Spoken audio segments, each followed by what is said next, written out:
All right, let me go over this recap here, and we will begin.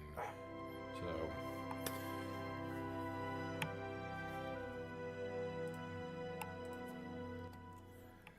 Oh, I need to turn on a light because flies bugging me.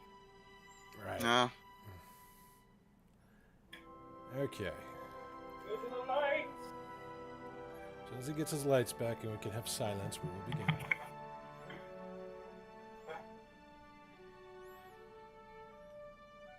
So, I mean, I can mute the Discord, but then none of y'all will hear the recap.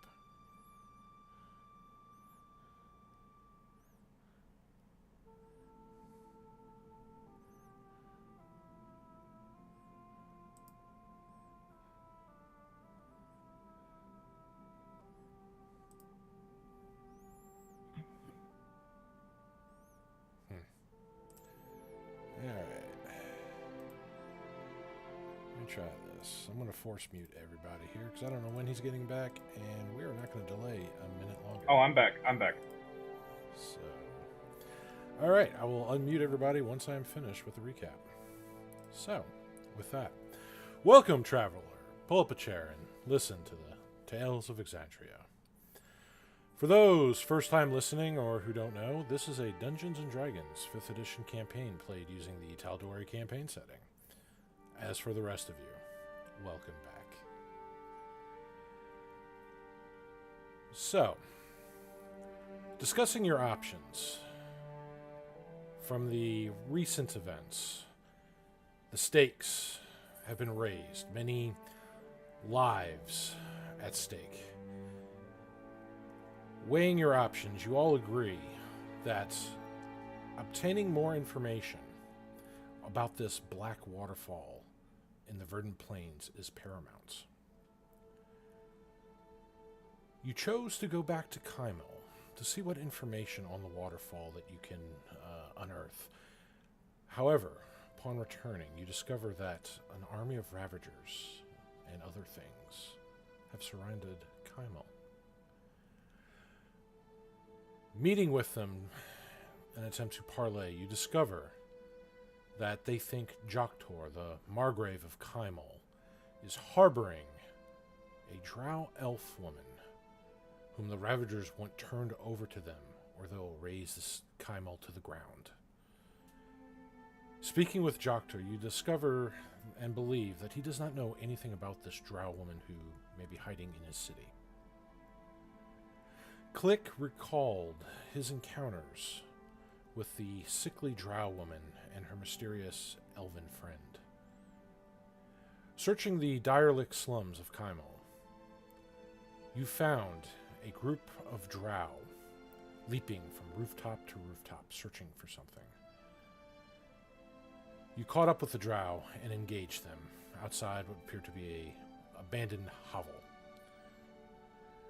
During the battle, one of the drow that you tracked here managed to get away while the rest of you fought your way inside. It was there that you discovered a strange, reddish-skinned woman with bat-like wings, screaming in agony, trapped within a strange series of glowing sigils, while across the room a drow woman who was so gaunt that she was almost skeletal, crawled away slowly from 4 more drow men. You slayed the remaining drow, and now you are left with more questions than answers as a rather impatient army grows outside Kymal's gates. And that is where we're going to pick off today. Let me unmute everybody. Shows a faster way to do this. Okay, everybody should be unmuted, so. Hello, hello. Hello. I don't know.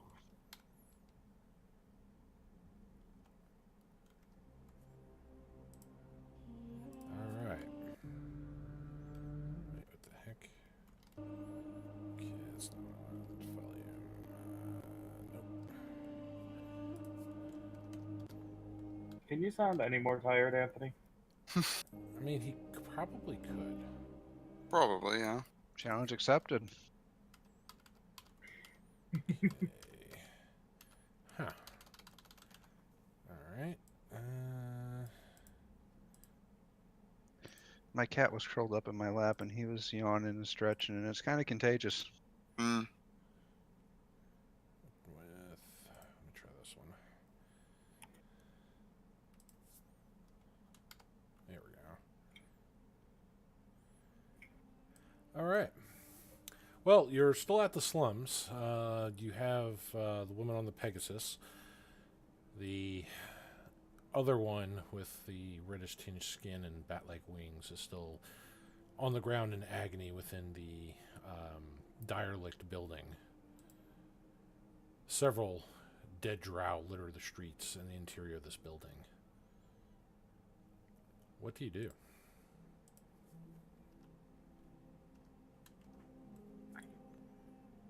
I'd like to mention, Zoro still looks like the drow.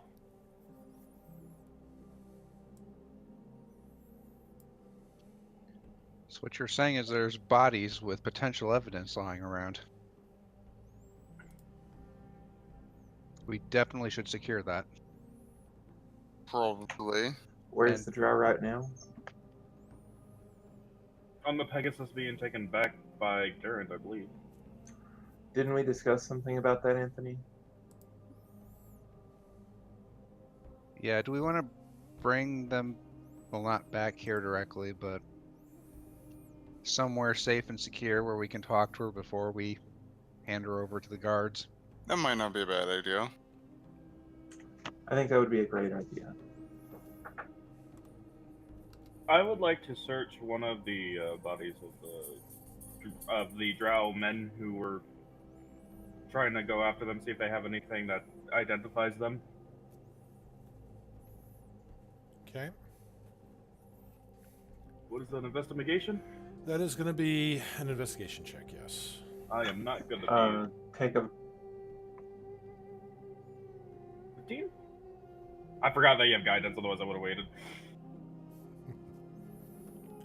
15? Okay. So, as you're searching the bodies here, going through the pockets, you find a few things interesting, but there's no, like, letters, there's no any kind of, like, written orders on these gentlemen. In fact, most of what they carry is almost essentially what you'd expect, maybe just enough for a hunter or a soldier to have going through the field. Nothing really more than that on their persons. You do see an interesting brand, like almost like that you'd see on cattle, but instead this has been burned onto the foreheads of each of the drow. As a sage and a traveler, do I recognize this, or do I have to roll for it? Make a history check. I'm good at these. I'm gonna wait this time for guidance. Go ahead, take guidance. Nope. Oof. Oof. Okay. Famous luckily, last words. I'm great at these. Natural. Hey, as a researcher, I still at least get to know where I can find information. They have funny birthmarks on their heads. They do. You have What no idea why. What are you looking at? I'm gonna point out the birthmark. I'm like, well, this is rather interesting, don't you think? What, the symbol of the Six Blades? No, they don't have a symbol. They have an unidentified branding on their foreheads. Minor illusion. What, the symbol of the Six Blades? Here, let me look. Click, we'll step forward and take a look at the symbol. 18 to history.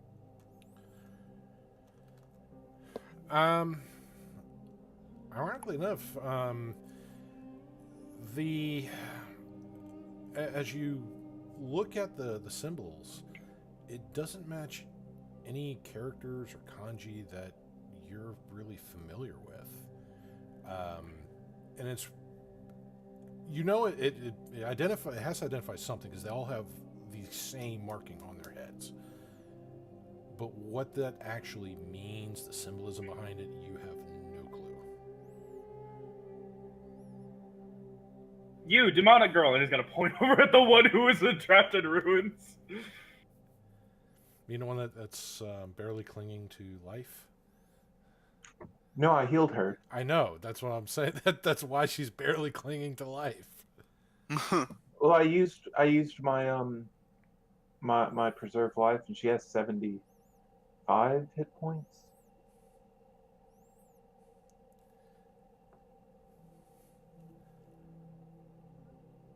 Well, she is still very hurt. Fair enough. Is she reacting to me at all in terms of me still looking like the drow? Because I don't remember if I ever remove my disguises because I'm really bad at that. Yeah.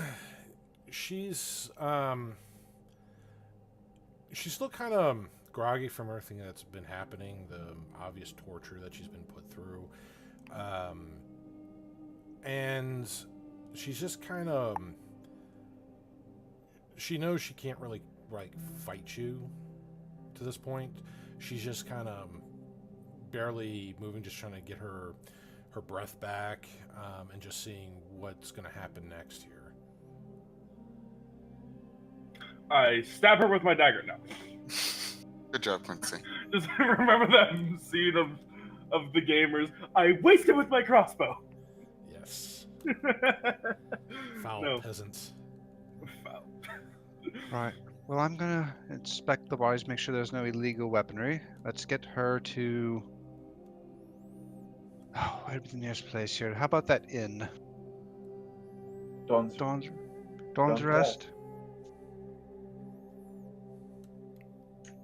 Seems like Click will nod. Are there any fancy weaponry? Anything illegal? Well, I mean, they have drow weaponry, crossbows, short swords, various unidentified like powders and ingredients for something, some of which that you suspect may have been used to make some of those sigils that was torturing that other being. Now, also of note with these drow, you're from the stories that you've seen of drow, while most of them are, you know, fairly fit due to their society, you know, survival of the fittest kind of thing. Most of them have, you know, athletic builds, or they're in some sort of decent shape. These guys look like they've been force-fed massive amounts of protein and lifted heavy weights for most of their lives. Their arms are bigger than some of your heads. Their thighs are like tree trunks. You've never seen elves this jacked before. not even me. It's, yeah. Protein. It's very... for you, Garen, it's, you know, they look a lot stronger than you and some of the other tribesmen who have done nothing but, you know, run long stamina miles and, you know, literally force yourselves to train and do, you know, 50 pull-ups a day kind of thing. These guys look like they just eat and breathe fitness. They are well conditioned. They're lunk. Well, they can't really move mountains, but because if they could have, then y'all would probably be dead. So I will help up Miss Demon Lady, whose name I still don't know. That's right. You don't know her name. I will help her up, and I will get her. Is there any like cot or bed or something nearby to throw her on, so she's not just on the floor? Yeah, there's a bed in the room, because these are, well, I'd say bed. It's more like a rotted frame. There's not really too much of use in here. Most of the things have already either long been destroyed by wildlife and mold and things like that. So there's like bits of old wood and things that you can probably plop her on. like empty barrels you can like flip over, make like a seat. But there's nothing of any comfort in this place. I lightly pat her face like it's time to wake up.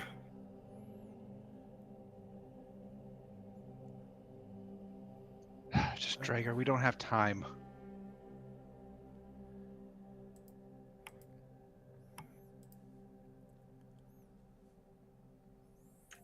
We should go. We should hurry. Yes, it would be best to quit this place quickly. Do I have a spinning disc? No, I don't. That would have made this so much easier. Fuck. Right, we're gonna need Garen and the Pegasus to come back. None of us can move this person. Too many noodly arms. I'll try and move her. Do you have a strength score, Click? 13. Best we got. Let's start moving. Click grabs her and tries to throw him over her shoulders. He's bent over. Her upper body is just laying on his back while her lower end is dragging the floor. I feel like because this is a big demon lady, her leg is taller than your whole body. No, she's not a giant size. She's Oh, I thought she was. no. She's almost elven size in terms of frame, but she's definitely not elven. I think the horns gave that away. And the wings and so forth, yeah. And the little like forked tail. Yeah. Can I roll religion so that way I can stop using out of character knowledge? Sure. She's a succubus, right? A certain reformed one. I'm gonna also roll religion just to figure that out. It's definitely a fiend. 26 and 23. You suspect possibly a succubus, maybe an Irene.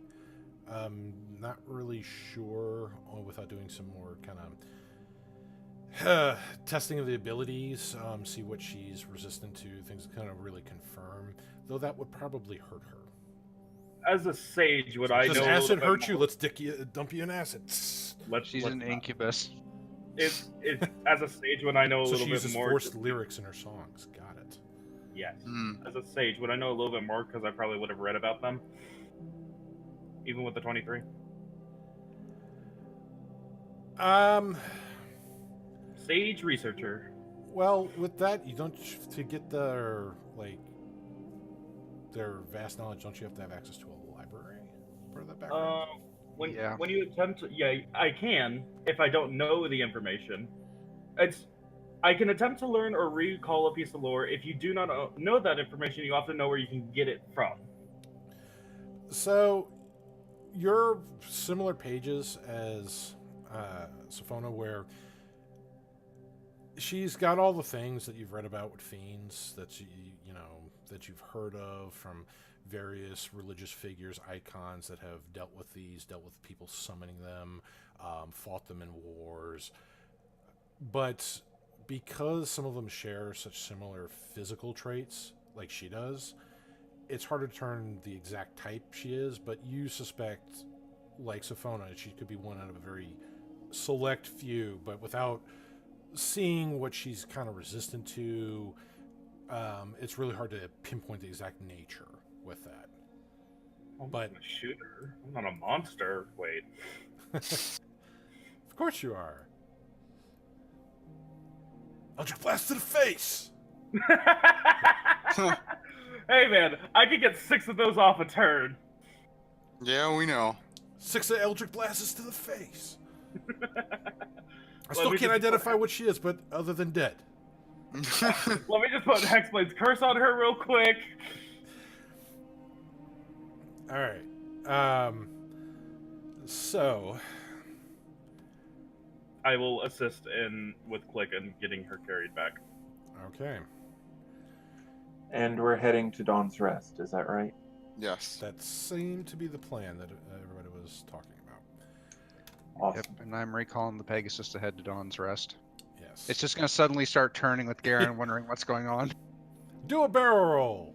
He's just having sudden flashbacks to Gorda. No, please don't go stampeding. That was amazing. All right, so from where you're at in the slums district here, it will take you a little more than an hour to get to the Dawn's Rest, mostly because there's really nobody in the streets to really impede your movement. So even with dragging here, it's not like you're having to fight through crowds of people, or the areas that are heavily destroyed are thankfully not in your way here. It's not in the Western Ward. You're still on the same side of the city as it as well. And Click, you do notice that there is kind of a line of people outside of the Dawn's Rest. The doors are open and people are kind of going in, and some of them are coming out. The people that you see going in, they look scared. Some of them slightly hurt, minor like scrapes, wounds, things like that. Some people you see coming out, it looks like they have little like wooden bowls of like some kind of food, and a little matching little wooden cups of something, probably water or some other drink. There's family members like trying to put blankets over other family members, kind of keep off some of the cold mountain winds that are blowing down into this area of the city.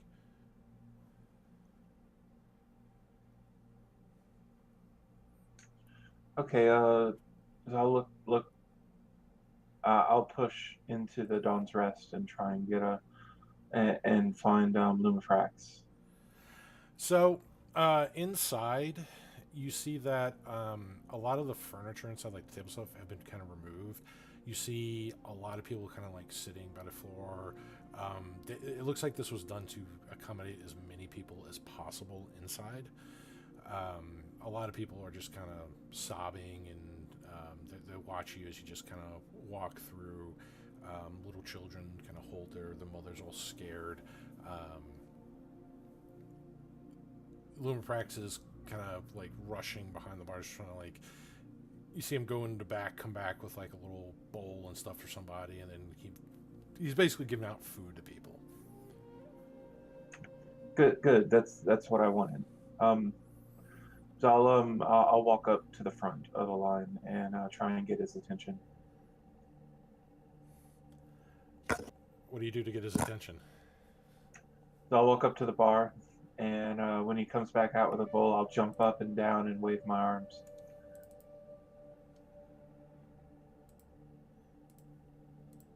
While he's doing that, I'm gonna do a really high-pitched whistle to get his attention, just so we can, like you know that dad whistle where you put your two fingers in your mouth and there's that really high-pitched whistle where you can hear like a mile away. It's that.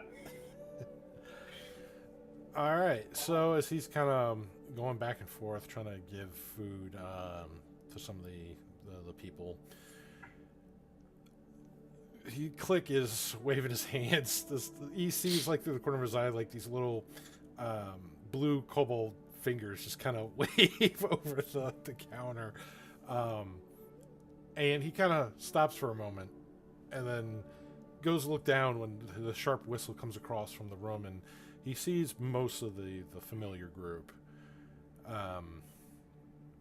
So he finishes giving out the little bit of food that he's got there, and he goes around to the side of the bar there where he finally can see all a Click. Click. It's been some troubling times. Heard we have uninvited guests outside the city gates. Is that true? Yes, Click has seen.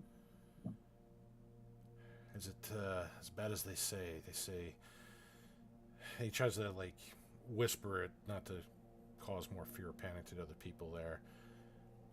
Heard it was thousands. Is that number exaggerated, or is that also true? Is many, very many. Oh, don't believe that number. It's exaggerated. It's probably tens of thousands. That's Glare at Sophona. I'm going to cast silence in a bubble around me and Sifona.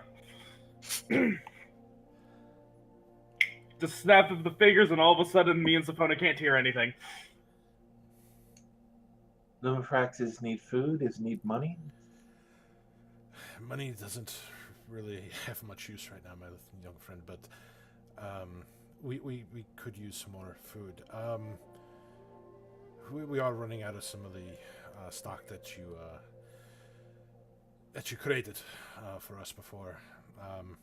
And he kind of makes his own whistle, and coming out from the back, holding this large, like 2.5 foot, like long metal pot, these giant handles that are kind of wrapped in towels. You see this young half-elf woman that you've met briefly before back in Castle. You see Mira. She's like, what is it now? We're running out of food. Bring I am- containers.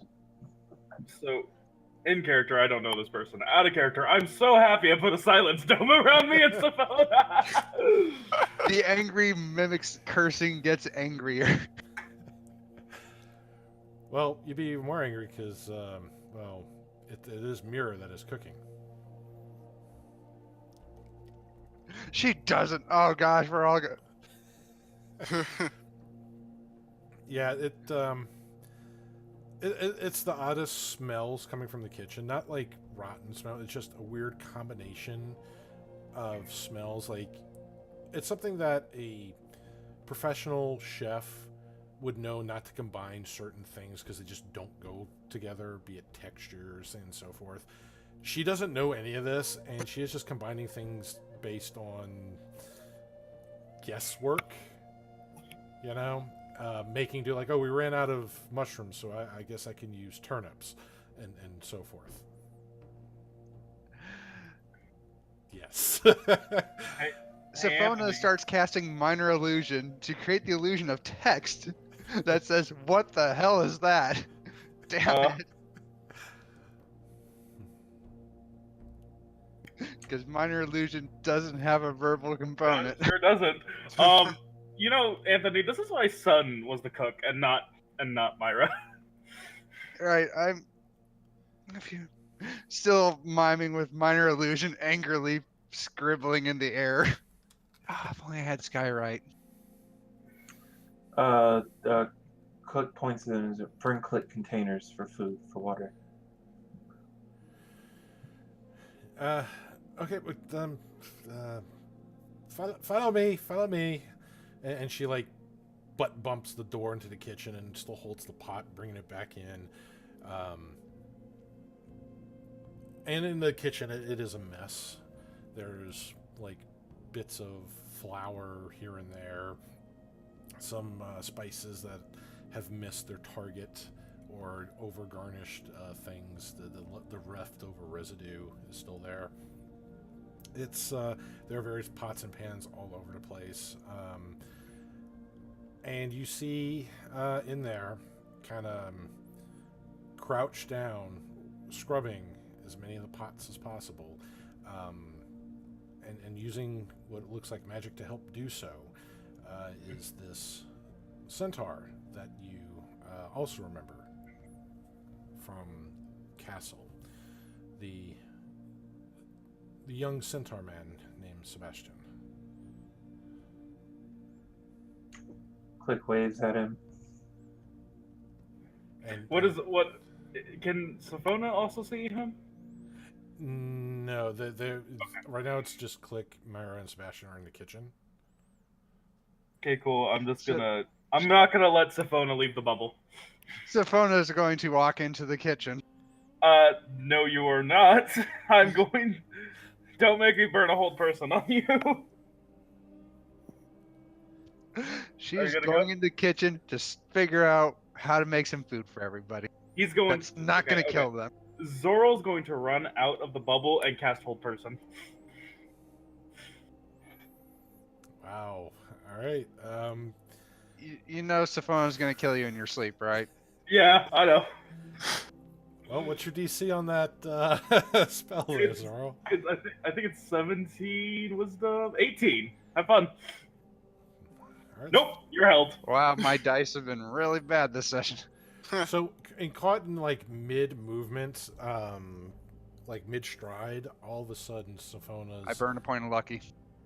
I I accept we this. we name this unlucky, as mid stride you just kind of stop and you kind of wobble a little bit because you're not centered balanced, to the point where if Zoro wanted, he could poke you with his finger and you would just topple over. Well, he's not gonna do that quite yet. Instead, is there any like open rooms, real quick? How big is this place? Is the door to this place big enough for a Pegasus? It's big enough to fit a centaur. I'm gonna telepathically call for Zara to grab me and drag me into the kitchen. Well, while that's happening, is there an open room I could quickly drag her into? The rooms. She is paralyzed. Well, the base floor is kind of the tavern floor where they normally would have tables. They'd have a little stage, the main hearth to keep everybody warm. It is a multi-floor structure, so the rooms are most likely upstairs. Given the nature of all the people that are here, not sure if there may be vacancy. Let me check. Because they've something converted the real quick. entire first floor basically into a common room. I'm checking something real quick. Give me a moment. We're about to fight a war, and you're just wasting spell slots. And time. Yeah. I love All right. it. It's fine. It's fine. Zoro doesn't care. Terrible curses and Morse code. It Let's looks see like if she's I- having a seizure under that spell, just with the You know twitching. what? Let's see if I know Morse code. I know Morse code. I'm just smiling at you. I am going to just keep her held for the minute and push her back into the bubble. So I think about this point, Garen would up. Oh, hello. Actually, he would probably be here before you, but whatever. And so he just comes in, seeing this. What is going on? Just keep her restrained. My hands are kind of full at the moment, and he. Put her down. I'll take care of her. Keep her restrained. Okay. So he'll put the drow elf in a chair, I guess. I don't care how you keep her restrained. Just make sure she can't move. Well, there's not any chairs. I mean, you can put her next to the bar. On the bar. They've literally moved all the tables and chairs out of this chamber. So the entire entry room that you remember used to be a decent sized dining has been completely removed of all tables and chairs to convert into a common room for all these people of need, people who may not have a home anymore. A lot of scared Right. and hurt individuals in here, and they're eating probably the worst looking food you've ever seen.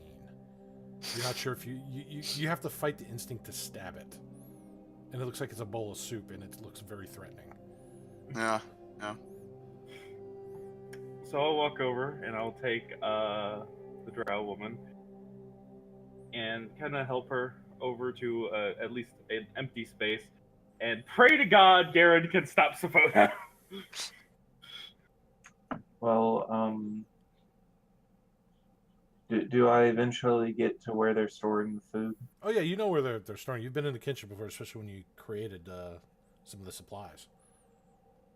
So I'll take a look at how much room there is. Create food and water creates 45 pounds of food and 30 gallons of water. How many castings of it would stock them back up? They still have some of it, so probably one casting would help refill it for a little while. But they are feeding a lot of people here. So I'd have to say that Garena is giving 45 pounds of food. And I want to say the DMG said it was about a pound of food a day is what somebody needed. The spell will last 15 humanoids for 24 hours. Okay. And like I told him before, it has to be consumed within 24 hours. Right, and that's what they've been doing, is feeding everybody with that. There's a lot more than 15 people here. Let's see. Did I get a rough number from walking through the line? It would probably take about 3 to 4 castings to kind of see everybody that you've seen inside, the people who may be upstairs, and some of the people that were just waiting in line and outside of this building.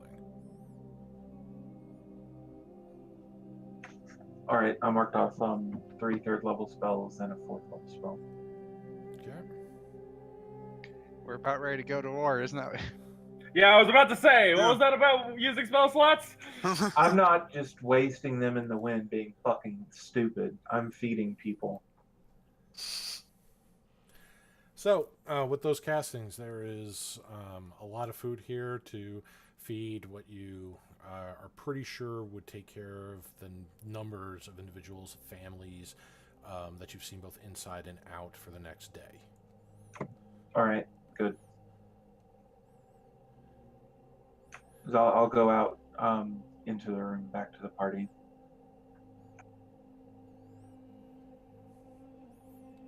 All right. So you go out back into the main room where you see the fun that is the Zoril and Siphona show. Zoril is now with the Drow woman in at least an empty part of the floor. Yes. Now, where do you have the her companion? The red devil skin woman? I assume she just stayed beside me because I never let her go. Maybe not the best thing to bring a demon-looking woman around a group of around a large group of scared people. Well, let's just say this, Zoro.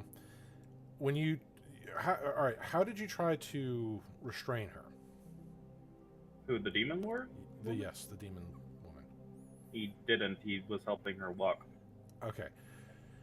So, she can still kind of move on her own. You know, she can move. She's not crippled. She was injured, you said, so She was injured. He was being a gentleman. That's good.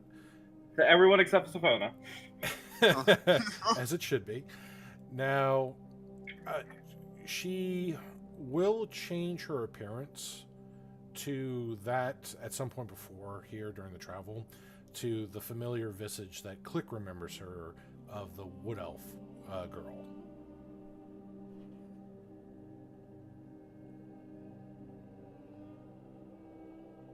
So she just shape changes into a wood elf during your travel to the building. Oh, that's fine. Can I say that on the travel to the building, Zorro will finally remember that he's disguised as the woman that was being carried, and will change back to his normal tiefling form? Okay. Now, she is trying to convince you that you don't need to, bind the drow. I am not binding the drow. I am carrying her. I'm not binding her either. Okay. Well, you were saying that you wanted to make sure that she was restrained. No, I was saying I wanted Siphona's restrained. I don't care what the drow does. Okay. Well, that's good. It makes it less awkward for this part. So, she's trying to take care of the drow woman, who, again, is very gaunt. Like you can see, it's almost as if somebody was severely anorexic, where you just see kind of like the skin stretch over the bones. There's almost like no fat, very little muscle, and she clearly cannot walk under her own power. She literally has to be carried. Why does it look like she hasn't eaten in several weeks?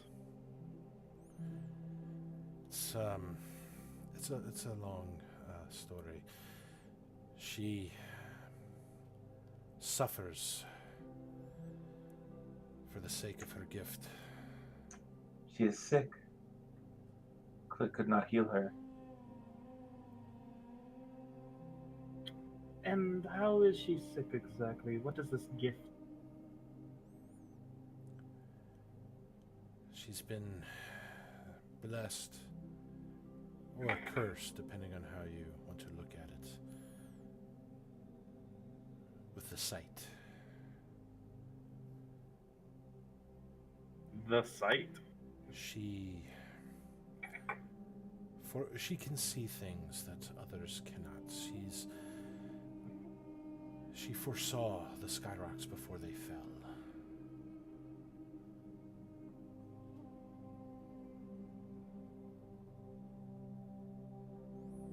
Can I roll something to figure out if I've ever heard of this before, or I know anything? Yeah, you can make an history check, see if there have been accounts of things like this before. Do I get guidance, or am I just rolling? Just click enough to give you guidance. Yeah, take guidance. The phone is going to roll over. Natural 20! While it varies in the history of Tal'Dorei, there have been some people that have had some of this. Yeah, another natural 20.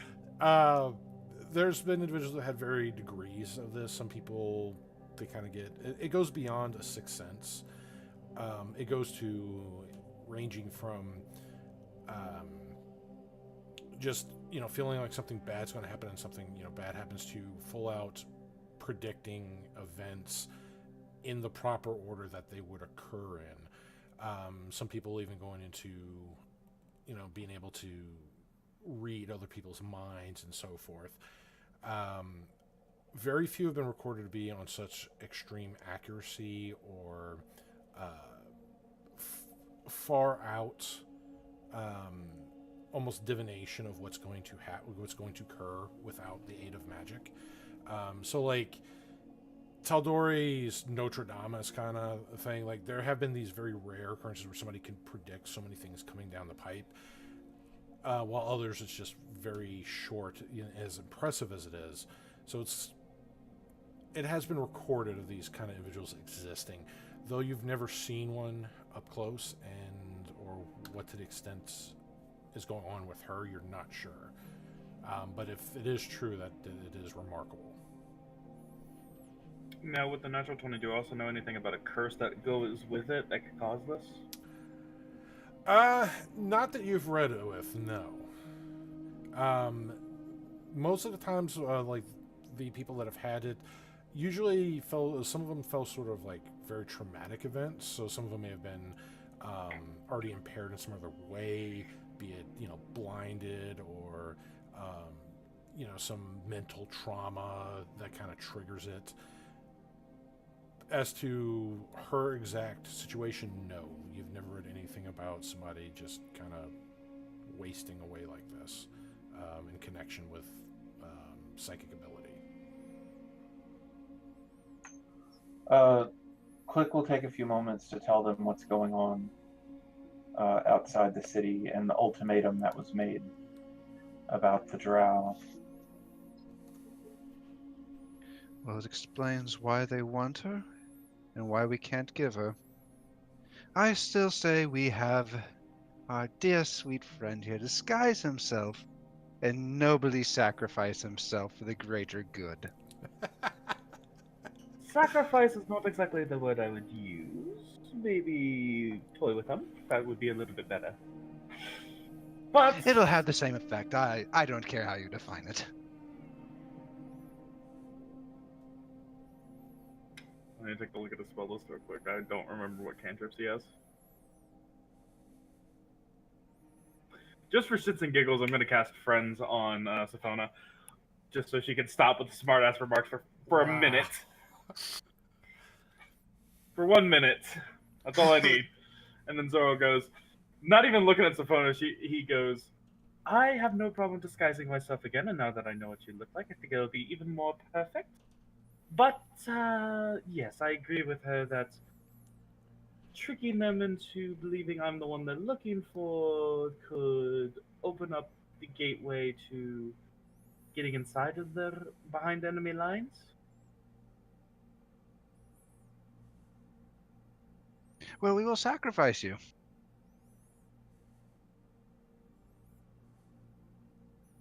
I mean, no, I stick by my statement. Just waiting for Friends to wear off at this point. Friends only gives you advantage on charisma checks. It I doesn't know. charm. I know. I'm fully aware of what it does. It's one of my favorite cantrips. He was saying that to Click, by the way. And I'm going to go make some food. I'll be back in a moment. There's a choice we must make. He's speaking to the drow is awake, right? Oh yeah, she's awake. He's speaking to the drow. There's a choice we must make.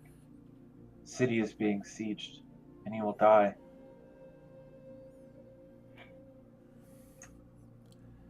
What should we do? You have sight, yes?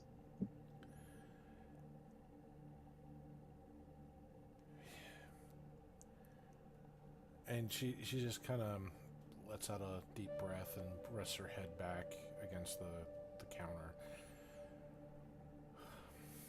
What becomes of the city will not matter if evil gets a hold of the last rock. It will all be gone. The last rock. The seed of perdition? She just kind of nods her head. Yes. It's been We called look for by it. many names, but that is one of the more accurate of its true nature. We know where location is. We seek way to destroy it.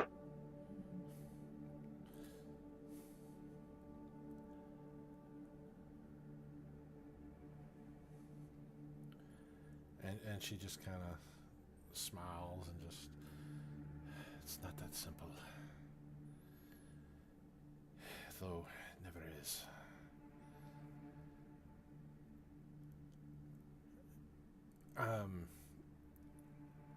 And she just kind of painfully kind of sets her body up a little bit. Kilish. Click. Can I have a word with you, both in private? He nods. And the wood elf that you know was the fiend, she gently picks up the drow woman. The Lumiprax has a small office, right? He does. I'll bring them there. Okay. It's a little tight. It's like a it's kind of like in Harry Potter, how they have the little closet underneath the stairs. It's bigger than that, but it's essentially a closet that was converted into a small makeshift office. Well, with the people all around, this is about as private as it's we'll you're not going to get a lot of privacy. Yeah, I'm just giving you just an idea of the feel with it. He's got his little desk. He's got his little papers about, little bookshelf kind of crammed in where he's got ledgers and things like that in there. It's neat but sloppy at the same time with how some of the papers are just kind of shuffled in between various books and little drawers and so forth. I want to make a note real quick. Zoro would have gone behind a small group of people and shifted into one of the more common folk that he sees around with mask and many faces. Okay. And then he would have, after they went into the office, he would have slid by the office door and started listening in. Well, with him going behind the counter to do that,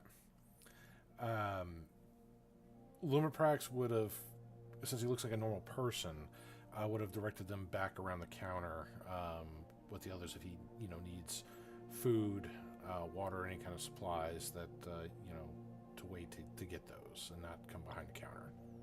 So Lumiprax, I will briefly show that it is Zoral, and be like, "Shh, I'm just listening to them is all," and then I'm gonna change back.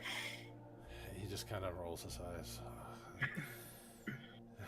And he goes back to addressing the refugees, talking to some of the mothers and fathers, the children, what they need.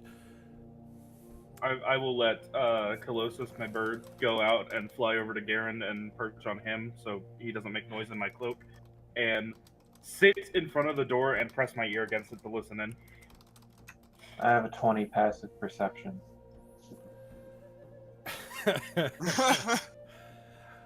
All right, so, all right, so she brings you both into the little office. Well, you lead them into the office. She's carrying the drow woman. As you enter in there, you close the door.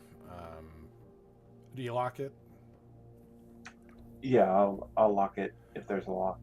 Okay, yeah, there's just a small little simple lock. It's nothing fantastic. Again, this is a closet that was converted into an office by the Dragonborn, so it's just really meant to, give him a little bit of privacy when he needs to, work on the books and things like that for the business.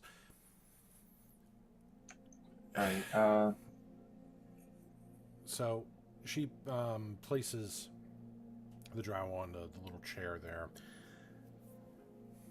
All right, what say what you have to say to this little one here.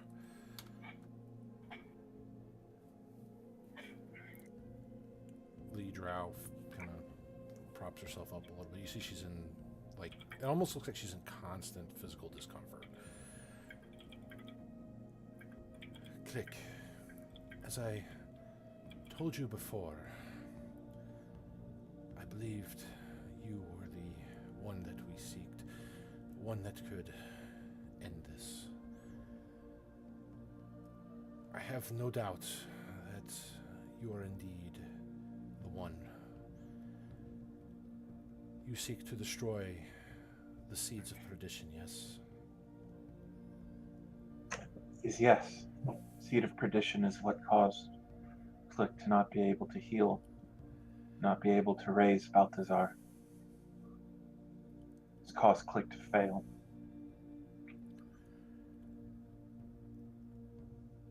I have seen a few outcomes of the battle to come. One of them I'm still trying to make sense of. It's very difficult, but the one where you can destroy the rock.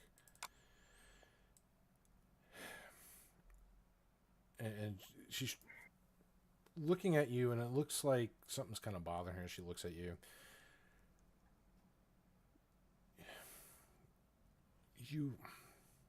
When I said that you were the key to stopping the last stone's awakening, Click, your life, your blood is the key. Click does not understand. These seeds, they pervert and absorb life. They collect the very essence of it.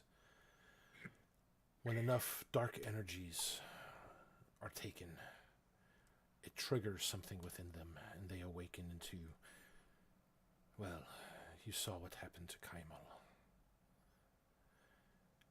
But you, Click, you are something pure that this world isn't very rare. A being such as yourself, whose essence is absorbed into the rock. What prevented its awakening?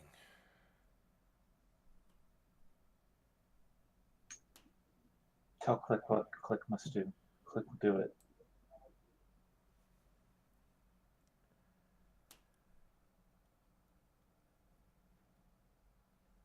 You must let your life flow from your body to the rock. You must let it absorb your very essence, your being.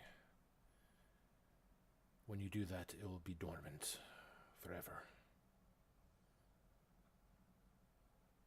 That is the only way to prevent the evils from awakening the stone and using it for their own endeavors. Click must spill Click's own blood over the rock.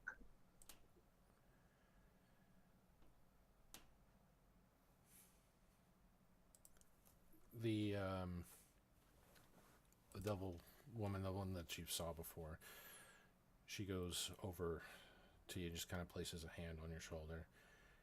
I think she's trying to say, little one, that your life needs to be transferred to the rock.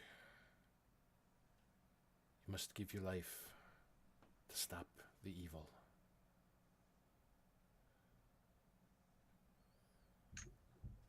He nods slowly. And he'll hand his staff of adornment over to the fiend lady. That's now a wood elf type. Then kill Click. Well, we don't... I wish there was another way, young one, but when we get to the stone, that is when you must do it. Its absorption is more potent the closer you are to it. You may have noticed this trying to use your own magics in the presence of these rocks. Yes. Click understands.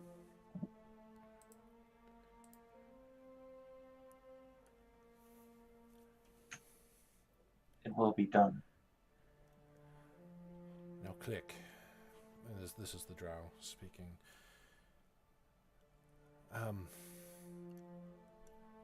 This rock that you seek, the one that I have seen in my visions beyond the black veil of water, is not the first rock to fall. There were 3 others. My people, my mother, used me to try to collect these for her own plans. I tried to warn her that she could not control the beasts within. She did not listen. Many of our people died to try to recover one of these rocks.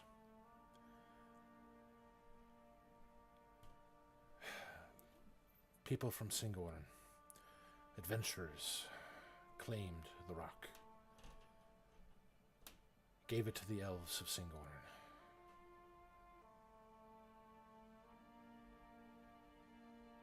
They found another in the verdant expanse, which they too have handed to Singorn. They need to be careful who they trust. These stones cannot be awakened. One of them, as we feared, was awakened by a great evil. What they plan to do, we do not know. Though Kalish knows the one who awakened it. And you see Kalish just nod, and there were a group of adventurers. They were trying to help me and my And she kind of gets a little misty-eyed. My wrath. Powerful demoness, Arisi. She was hunting me. She wanted to sacrifice me to the rock.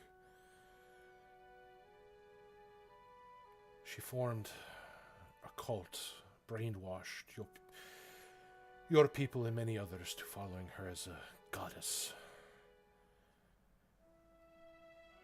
Reth was trying to help me, tried to seek from his master, a very powerful archfey. Tried to grant me sanctuary there. The deal was that if Arisi could be dealt with, that I would be granted sanctuary in the Feywilds, but when the adventurers never returned, we feared the worst. Scared, panicked, we were running out of options as the stories of the cults grew. Arisi's power grew. Reth took me into the Feywild and begged his lord Barasil to grant me sanctuary there from Arisi and her ilk. And you see her just she just sighs. Barasil just smiled. This warm smile, as if to try to say everything was fine, but that's when he cut Reth in two with his finger. I fled out back through the portal, out of the Feywild, fearing for my life.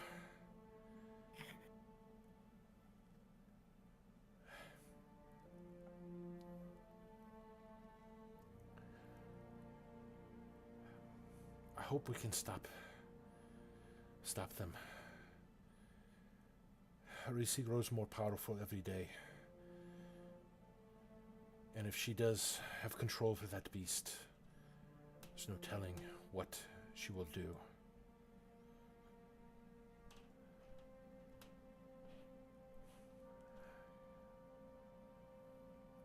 Click. I'm sorry. I wish there was another way.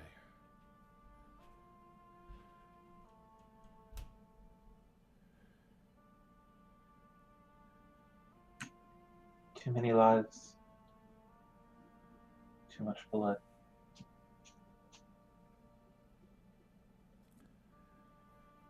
Mine shall be the last.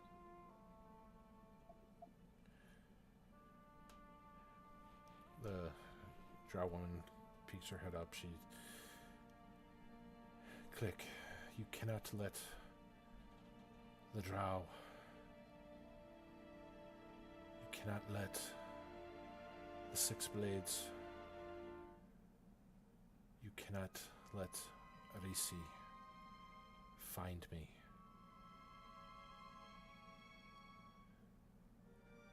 I do not know how much longer I can last. But with me, they will be able to claim the last stone.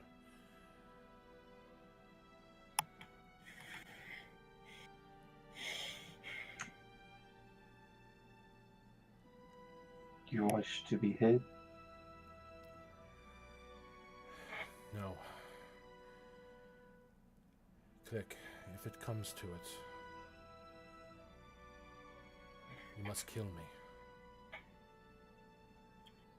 Do not let them take me alive or my body. Death is not always an escape.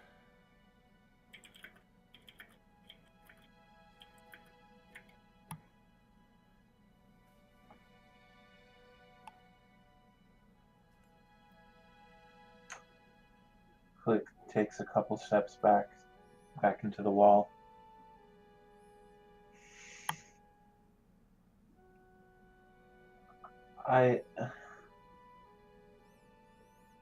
She's just in tears right now.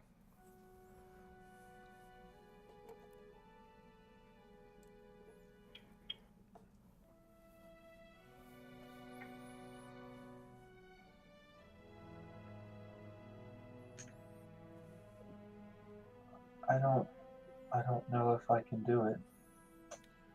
Click. If you don't, many will suffer, many more lives will end. I wish there was another way, but all I can do is help you get to the stone. And when the time comes, I hope you can do the right thing.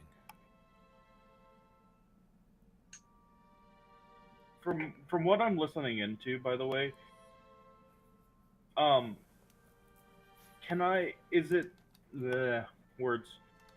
Does Click have to be the one to kill her, or does she just have to die?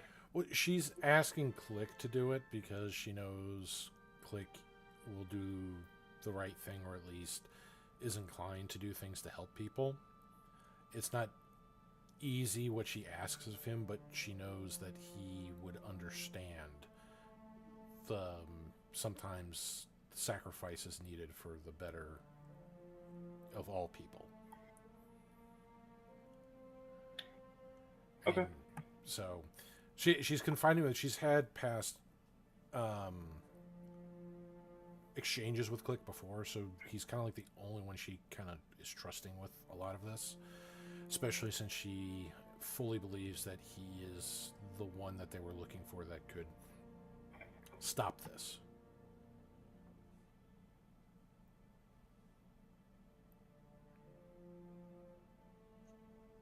We need to leave.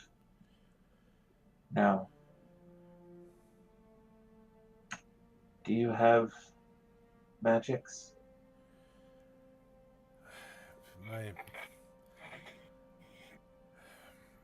I was born with some minor magical ability, but a lot of that has faded since I've left the Underdark. My sight is the only thing I have left. And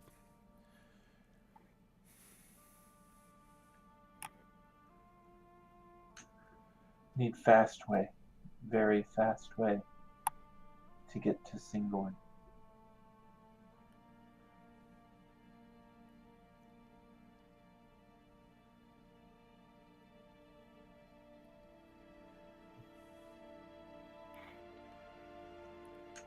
And I'll confide in them the location of the seat of perdition. The drow just kind of smiles.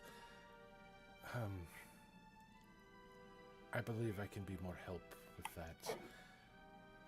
If you take me with you, I can guide you to it.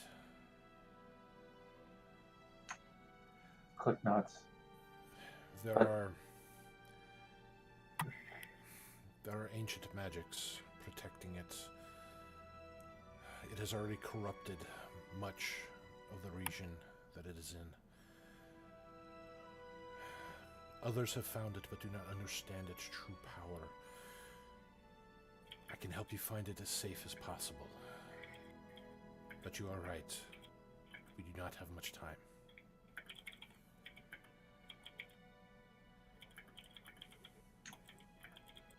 Click nods. But do you have way to get us there immediately? I do not.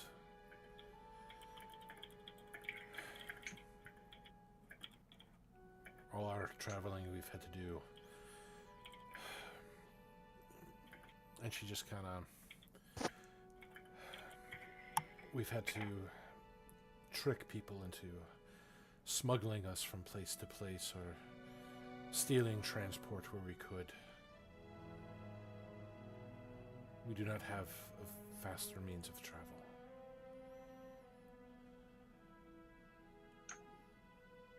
Should talk to others in party. Click will tell them what they need to know.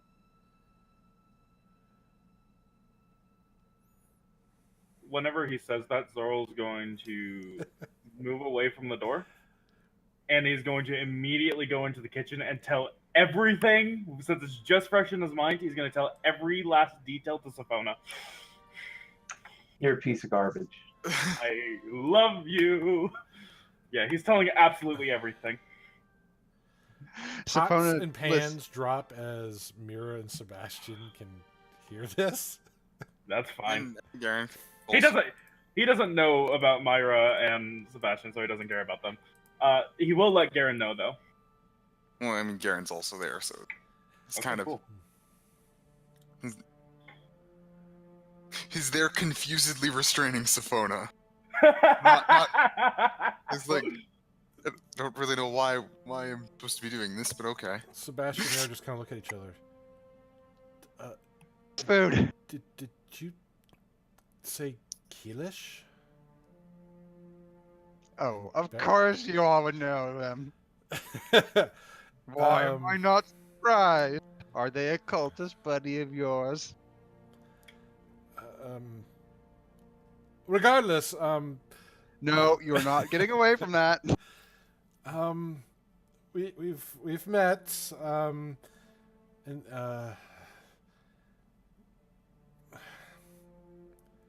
Oh, don't tell me. The adventurers. You know. Oh God. Please. No. Is there something that I'm missing in this situation? Garen, do you know something I don't? don't look at me. I don't. Sebastian kind of looks at I'm Mira, not. and Mira I'm just as clueless as you are. looks at him, and I think they should know Mira. Just not everything. At least leave out the Feywild. But and Is she that where you two met?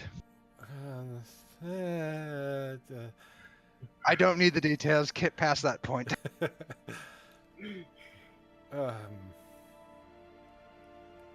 Right. So those adventurers that found the first two rocks, and she just kind of raises her hand meekly. I may have been present during that, and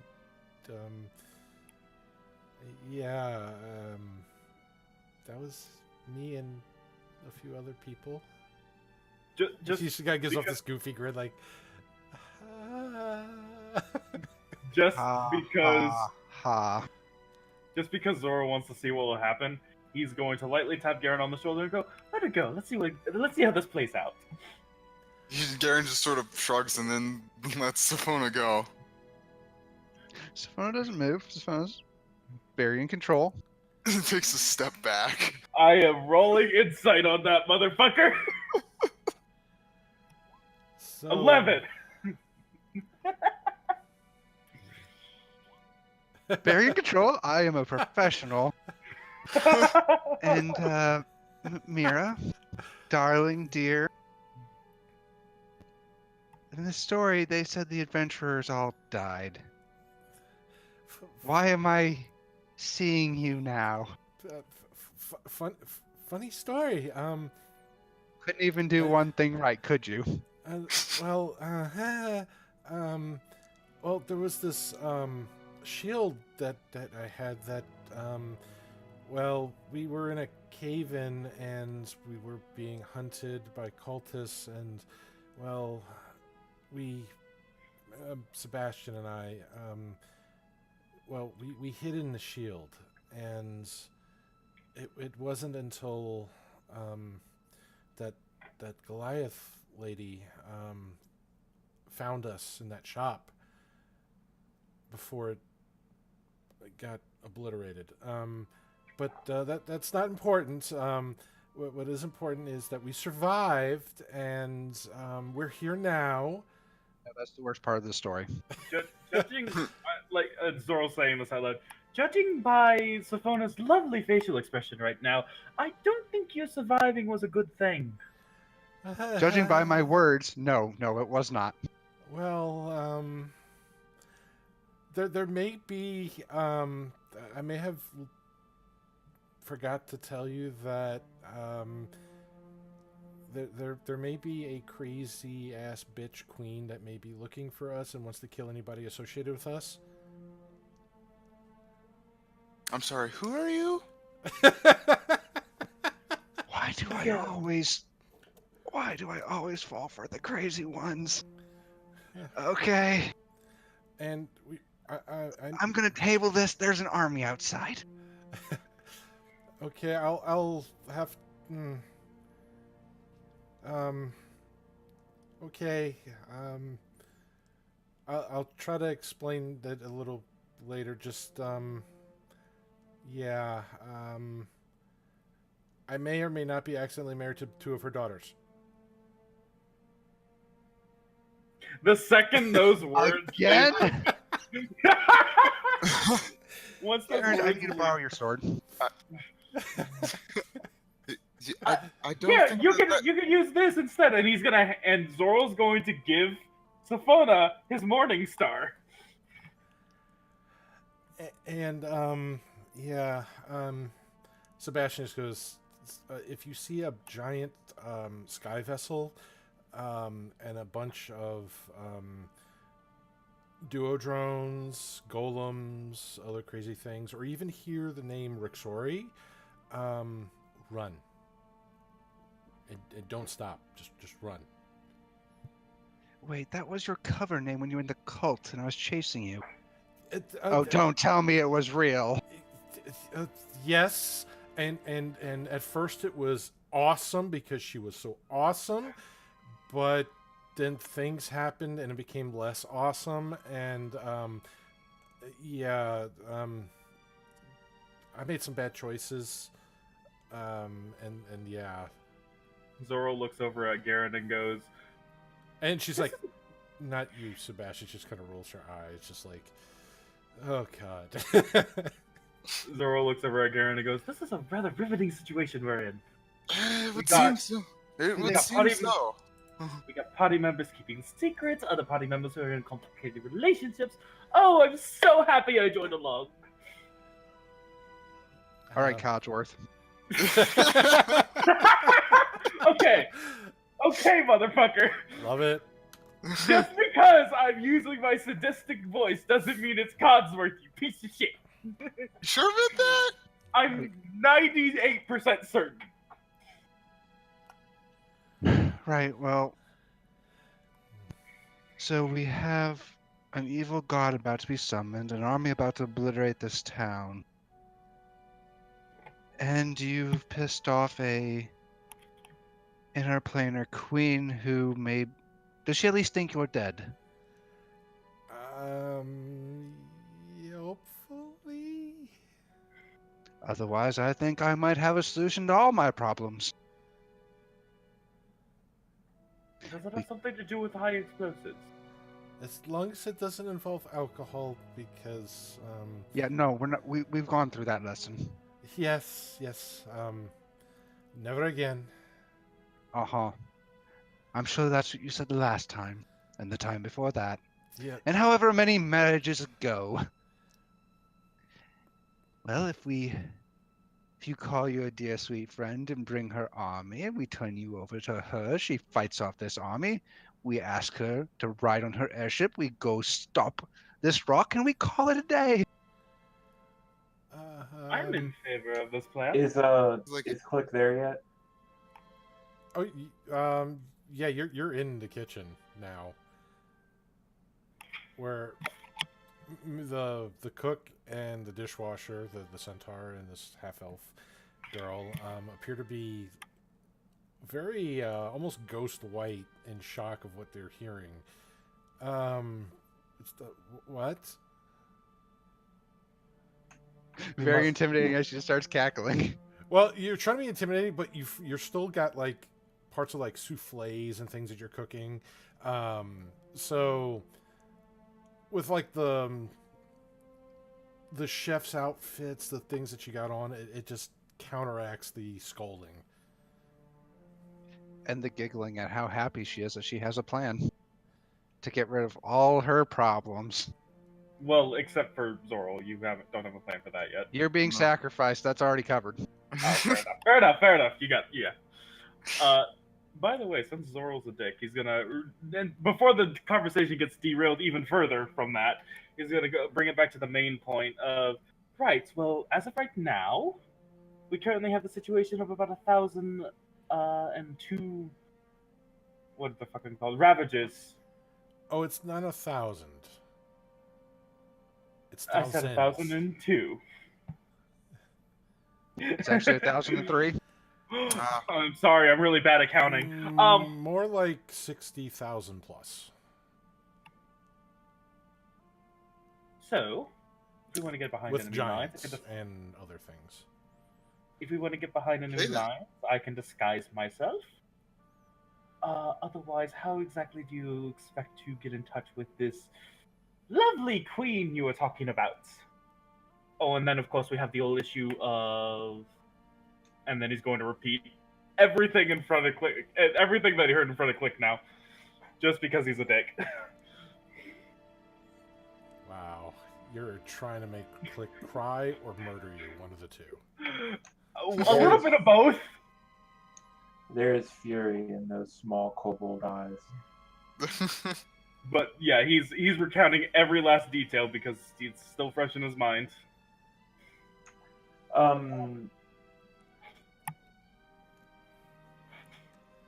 When you start talking about, when you start saying things, make a save. What kind of save? Counterspell. Save or die. Counterspell! I love it! What were you trying to No do? fighting in the kitchen. If you're gonna kill him, please do it outside. Oh, I actually have to roll because I'm only 3rd level. Don't bother. I still have 3 4th level spots. I'm gonna counterspell 4th level. And I'm gonna keep on talking.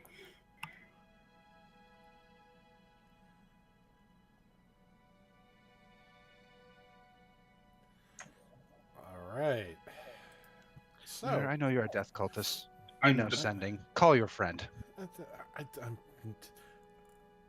death cult, please. She looks really nervous, and eyes keep darting back and forth. But that's the silliest thing I've ever heard. Shut up.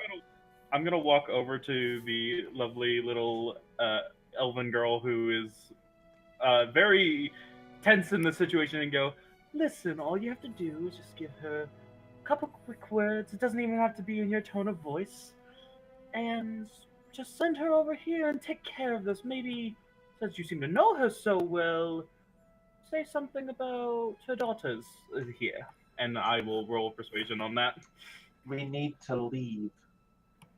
20. Click, we have an army sitting outside about ready to kill thousands of people. And we have a god that is about ready to wipe the land clean. They don't know where it is right now. We're also surrounded by an army of several thousand people. Unless you have a way of teleporting us out of here, I don't really see how we're going to get past that. Does my charming nature of a 20 persuasion help calm Myra enough to do ascending? Not enough to do ascending with that.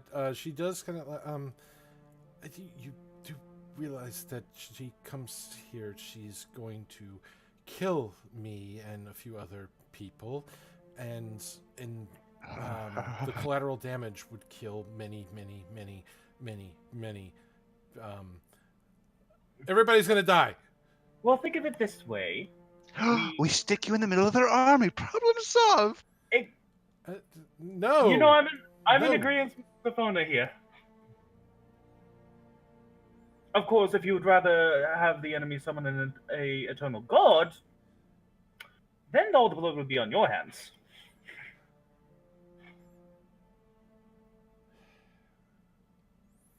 And she just kind of. I miss the simpler days of riding through the forest naked and drunk. Okay. I thought you agreed never to tell anybody about that time. Oh, yes, with Yes, of course. That was the only time that I ever did that. Yes. So. It's okay. All we're going to do is sit here and watch you. This is Are you sure there's no other? Oh God, no other Oh, I'm sure way? there's plenty. Well- I'm sure there's plenty of other ways, but time is of the essence, and this is the quickest. Click leaves. Click, how do you intend to get through the enemy lines? He's not responding. Okay, see ya, Click. Now, Mira.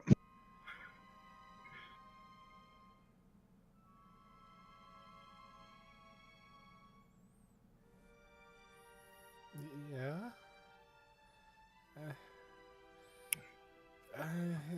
I have less than 24 hours before an army converges on me, and unfortunately, I don't think our forces are strong enough to repel them.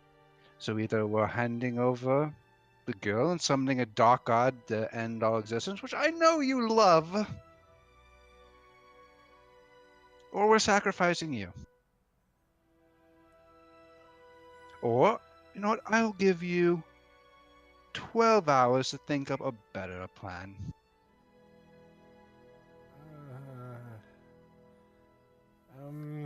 Tick tock.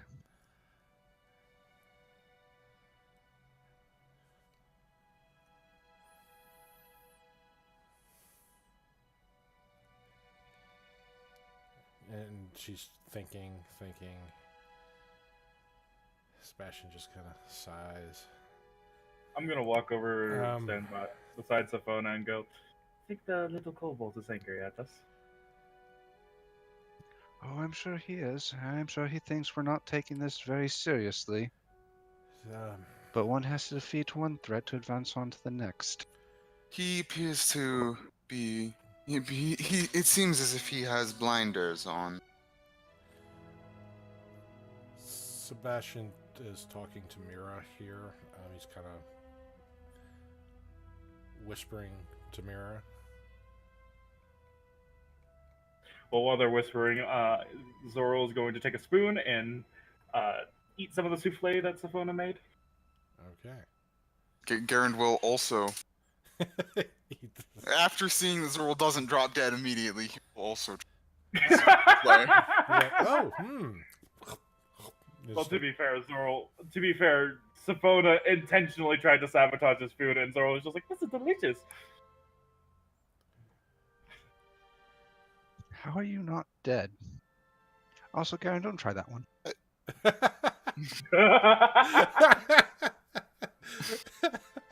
Or was it that one over there I poisoned?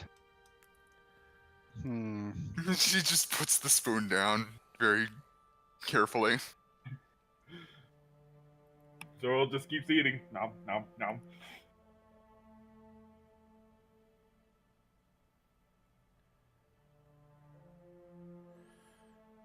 Right, well, they have some time. I'm going to go Well, rest a bit. Or do you already have a plan? well, so they're kind of discussing things, and it's a very serious discussion that they're kind of going. They're whispering back and forth with, as the other two are eating a possibly poisoned souffle. You're going to rest. Click. What are you doing since you've stormed out the kitchen?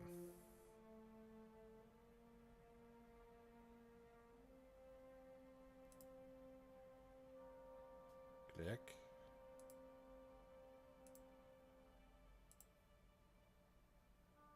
Chthonian? Oh? Hello? Check your mute.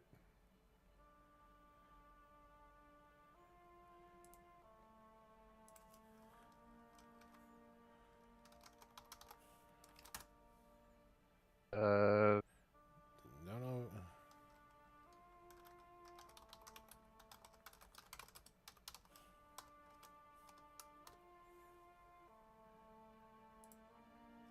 Don't know if what happened. He may have had to go AFK for a second. All right, so we'll pick up with him in a bit. Sophona, since you are going to go quote unquote get some rest, what are you doing? Are you taking like a short rest, or what exactly? I'm sorry, I'm here. I didn't think you'd come back to me so quick. I went to get a cigarette. Ah. So what are you doing since you stormed out the kitchen? Helping the villagers and offering first aid. Okay. All right. So you're kind of. I'll guidance myself on it. And this reminds you a lot of what you're doing at Castle's Community Hospital there, just kind of checking out who's actually seriously wounded. It turns out the upstairs has actually kind of been converted to that use. People that are more seriously hurt, they're the ones that are actually in some of the rooms there. Well, they're obviously not the. We're not doing anything today. I'm gonna walk in and assess the wounded and how many are there? Upstairs, there's about 20 wounded. They're split up between about 10 different rooms. And these are like severe injuries. These are people that have, like crippling injuries or severe, like they've managed to stop some of the bleeding, but others, they may be bleeding internally. They're bedridden. Is there any way I can get them like wheelchair to assemble out in the hall? I need to be able to. Yeah, I know what you're trying to do with that. We'll say after about 30 minutes, all of the people just kind of like carefully pulling people, off the beds and kind of dragging them out into the hall as gently as possible. Eventually, the hallway is just lined up with all these injured people. And I'll use my second channel divinity. Okay. If they are that wounded, this will get them a few hit points. I'm trying to get them up to where they can walk around and do their own thing. All right.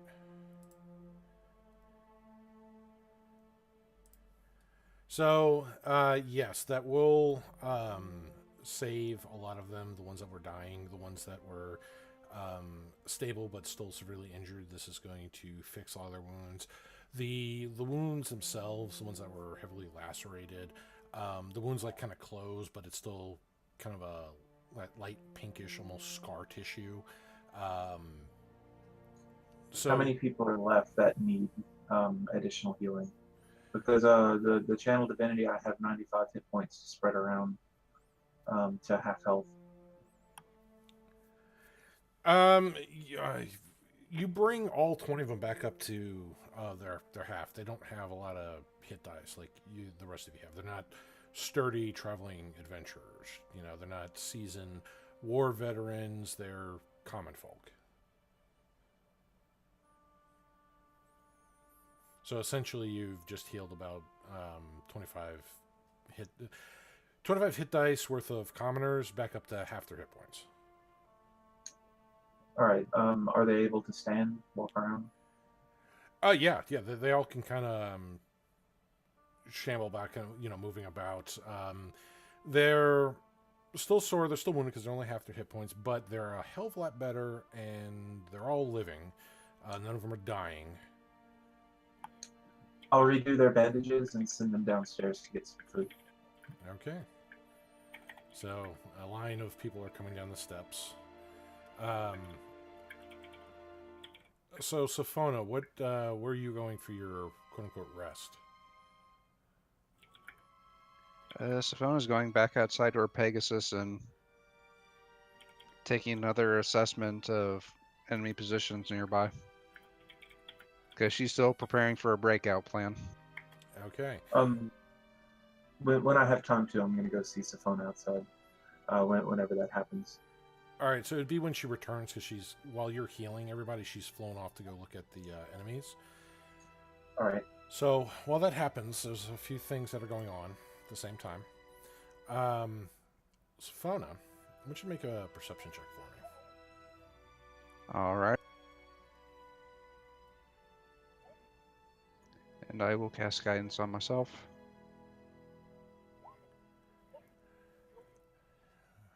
All right, so that's what, a 32? Yep. All right. You're going around you're flying around the outskirts of Kymal, the southern ward, the eastern ward, and the rest of the northern ward. Just kind of flying about, looking at the enemy forces. And the numbers are still staggering against Kymal. They have their skirmishers, they have all their little shock troops, their heavy soldiers. They have clearly monstrous beings riding monstrous creatures. Some of them look like multi-legged lizards. There are some gentlemen, some of the back lines that look like they just kind of levitate off the ground. These are the same ones that you saw by the northern ward, the ones that were in the cloaks that wore the symbols of the six blades around their necks. You do see some of the giants that are outside each of the wards that have they're wearing almost like piecemeal metal. They almost look like something out of Mad Max, just so there's like all the weird bits of metal and leather straps around them. What's frightening with them is the fact that they have these almost like backpacks on that look like giant containers filled with boulders that have been reinforced with metal and spikes. They also appear to have mounting material like long hooked ladders and things like that also on their backs.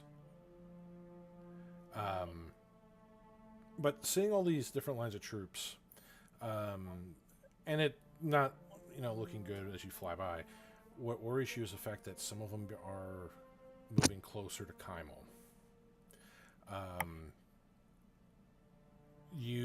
As you're flying towards the north, you start to hear what sounds to be like a battle horn being blown.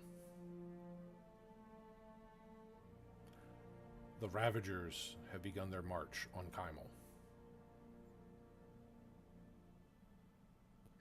And I'm not seeing any point in their lines where it's thinner or... I mean, in between the two sectors, like the two wards, there's some breaks with that. In some of their groupings, like how some of the skirmishers, the riders are grouped, they have small little gaps with that. But this would be something like somebody on foot there could possibly run through, but you wouldn't want to be there because you'd be surrounded by hundreds and thousands of Ravagers.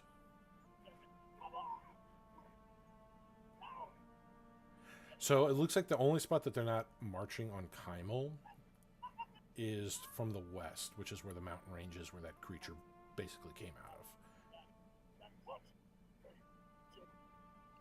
And how rough does the trail look? Like, could you bring people into the mountain range? Well, it's not really a trail, it's the mountain itself. So that's part of the reason why they don't really have an army coming from that way, is because there's a giant mountain there. It would be a pain. They're not Hannibal. All right, little Jimmy, you're going to have to scale this mountain if you want to live. Yeah, it's the only spot where they're not encroaching on Kymal is from the mountain range.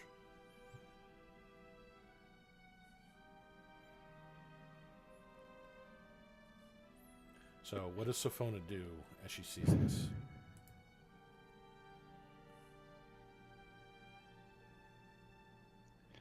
Well, that's sobering news. I guess we're going to have to rush back, tell the party, get the rest in, and rush to let the commander know. Actually, wait, I have sending.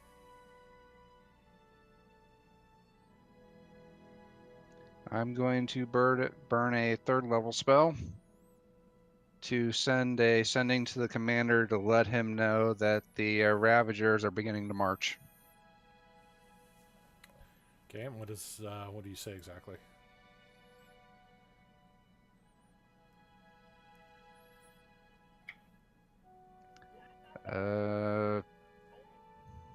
Scout reporting Ravager armies marching from north, east, south, advancing now, and try to give a rough estimate of numbers I saw from each direction.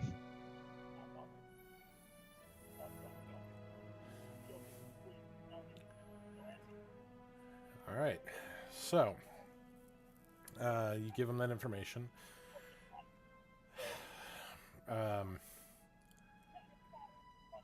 We have scattered shield all over the districts of Kymal.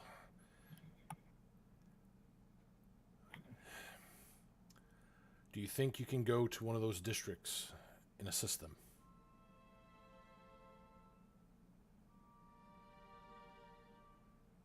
I can't respond back. I don't want to waste another leveled spell on that.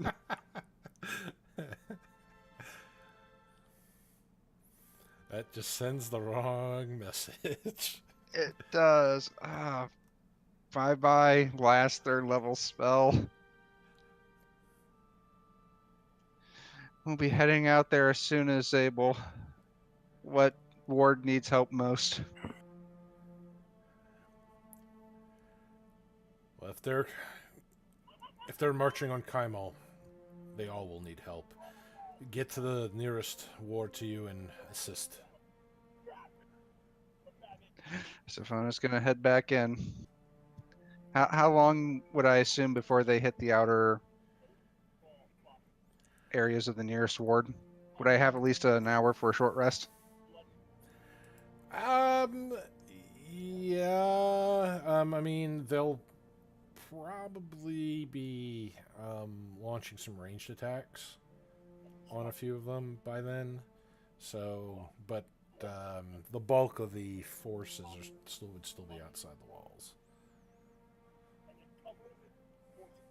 All right, well, Sophona's going to come back in, gather up everybody, tell them what you saw and what you heard from the commander.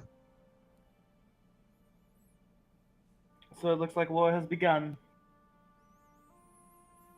We have a little bit of time for rest, but they'll be on top of us if we do. No time. No time to look where Click wanted to look. He'll turn around and go find Lumifrax again. Look where for what? And he's gone. Poor little Click. He's 20 feet away from you inside. And he's gone. And Oh, wow.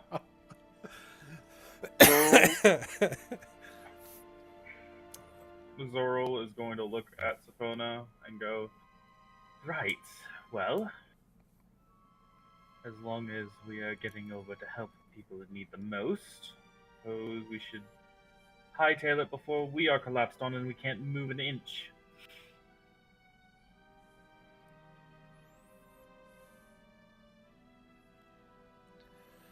Not a bad idea, though I could use some time to patch up my wounds from the last battle. Garen, can you go get the harlot and her pony? But you're right here. sure. Wait, are they here? I mean, Are they Sophona and the still in the Pegasus are kitchen? here. Oh. Oh. I get it. So yeah, he's gonna go inside, look for Mira and Sebastian. Yeah, they're there. Sebastian's still talking to Mira about if that's the only way, then this is how it should be done. And looks over towards you, Garand. I hope I'm not interrupting, but Sophona requested your presence. It would seem that the Ravagers are marching on Kymal.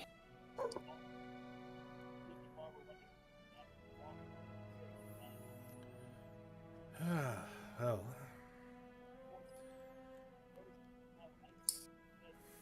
very well. Mira? And he kind of holds out his hand and he takes Mira's and walks outside with her. They exit out through the back door by the kitchen and walk around to the front instead of going through the narrow, tight areas inside where everybody's kind of bunched up. So out from the side of the Dawn's Rest, you see Mira hand-holding a centaur as they come walking through. You just hear the clop, clop, clop. And Garen's following behind them. Yes. You wanted to talk to us about the army at the gates. I don't suppose you've gone completely useless. You still have some of those fighting abilities, do you not? Mira's just like, yeah. Are you sure? This is Sebastian. Are you sure you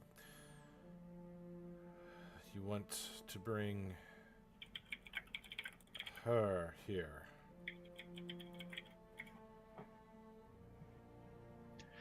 Well, I'd really rather not, but if she has an airship and an army, we don't have a lot of options now, do we? Unless you've learned how to summon your dark god and just send us all to the abyss. I wouldn't really mind at this point.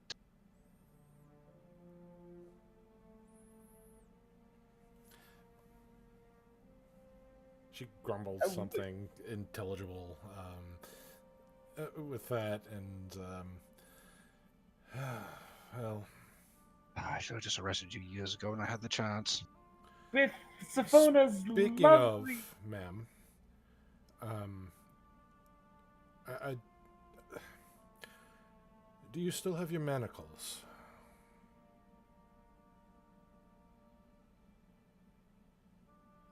He's talking to you, Siphona. Presumably. I never transferred all the common items I had from Roll20 to, Fancy Grounds Roll20. So Sebastian comes up to you and holds out his hands. All right, do the needful, please. And he just holds out his hands for you to, which is weird for he's giving you his arms to manacle. You understand I'm throwing you into a war, right? To earn your freedom? You don't understand. Okay.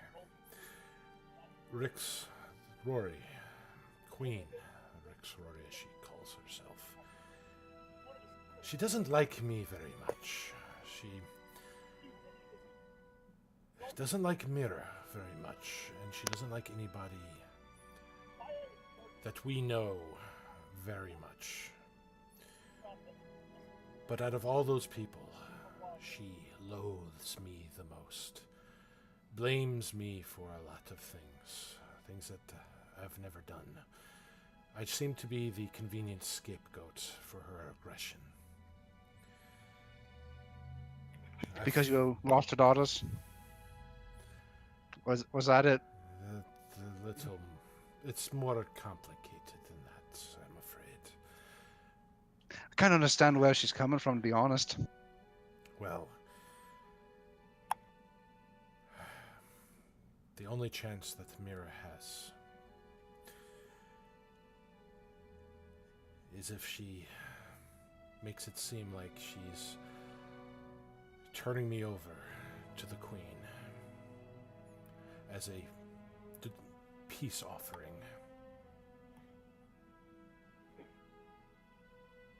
She will come to claim me and hopefully not kill you all in the process. I do know that she would rather me alive. she would have fun torturing, killing, raising me back, and repeating that. It's not a fate I look forward to, but it may be the only chance Mira has. Well, this is a bad point to be a lawful evil character, isn't it? Yes. Yes. Yes! That's a sacrifice I'm willing to make. You know what? Zorl just is sitting on the side just clapping. Don't worry, I'm sure we can barter for something for you. You don't understand. She is not without her own magics, and she has very powerful people under her employ who are quite magically gifted. They can see through many ruses. We cannot lie in this endeavor. It has to be as real as possible, which is why we need the manticles. But on the plus side, you get to hit me very hard.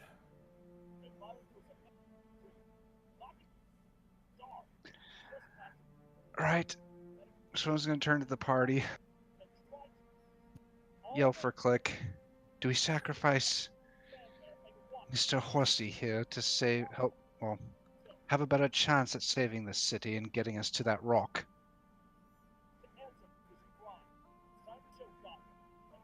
Who's got a TV on? Certainly not me. I can hear it too, but it's not me. I'm on push talk.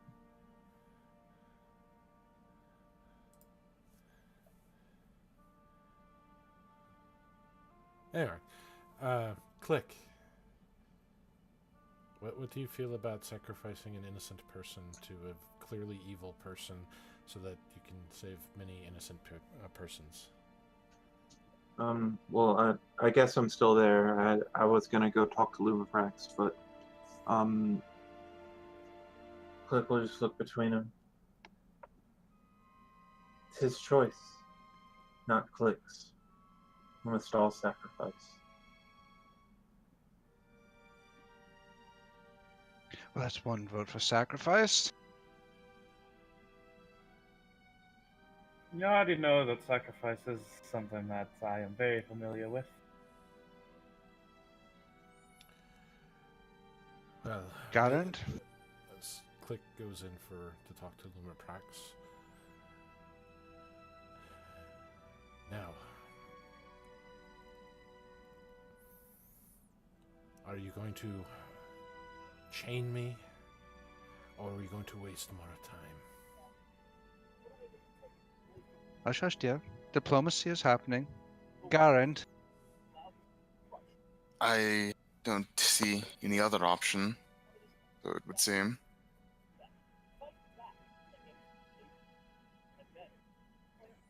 Well, with a vote of 3-1, I guess we are chaining you up.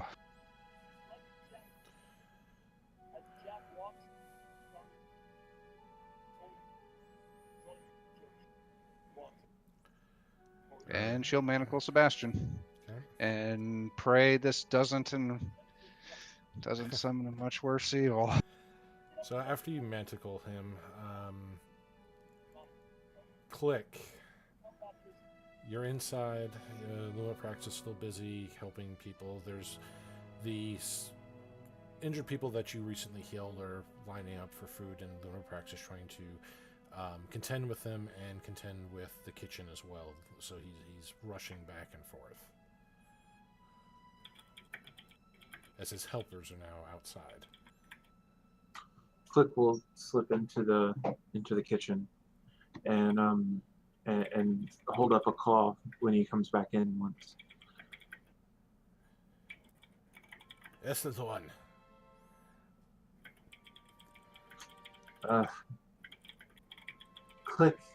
Click may have need of favor.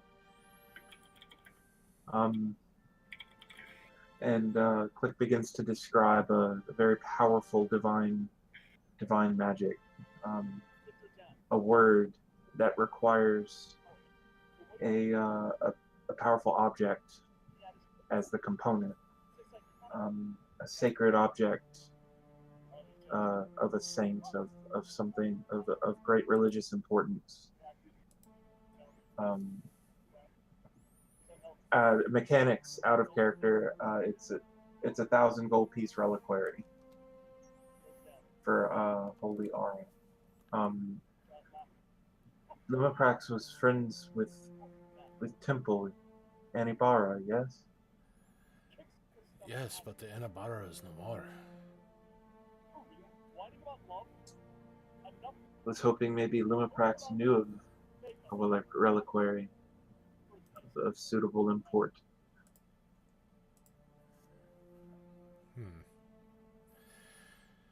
Well, I would seek out one of the standing temples of the Platinum Dragon. I would try Westrun or even Whitestone if you can make it that far. They may have what you seek.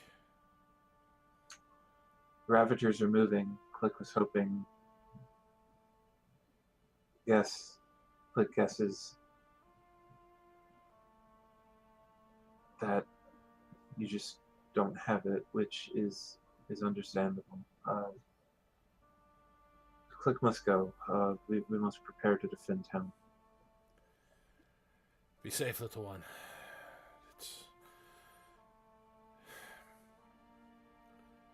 You all may be what stands between the Ravagers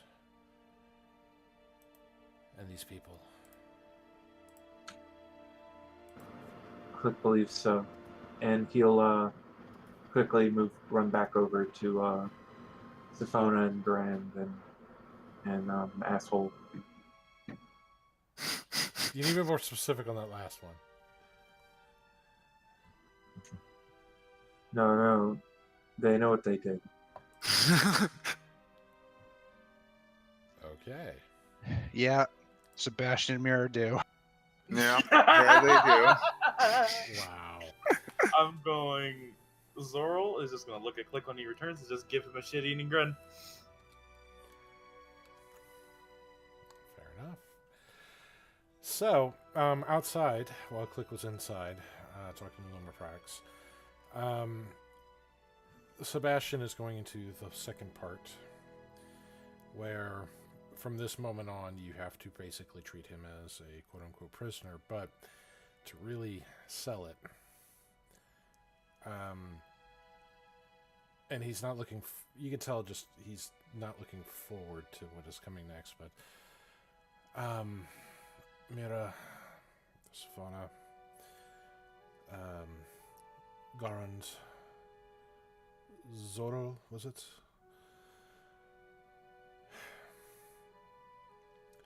I need y'all to hit me. I need y'all to make it look like I struggled, and force was the way that you put me down. Oh, that's easily done, and I cast Eldritch Blast. You're a little too eager to do that. Alright,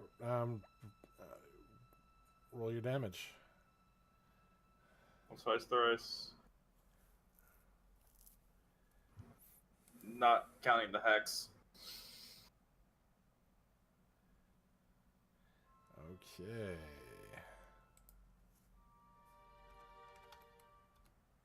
Why? I'm gonna look at Sophona whenever she says that. And I'm gonna go, why? This is for the greater good, is it not? It is, and he's bleeding a bit from all that force, and he just blasted into him. His chest is singed with the force energies, all kind of, it's turning purplish where the impacts hit. Sophona, Garant, Mira, you all must hit me. Sifona punches. Alright, roll your damage.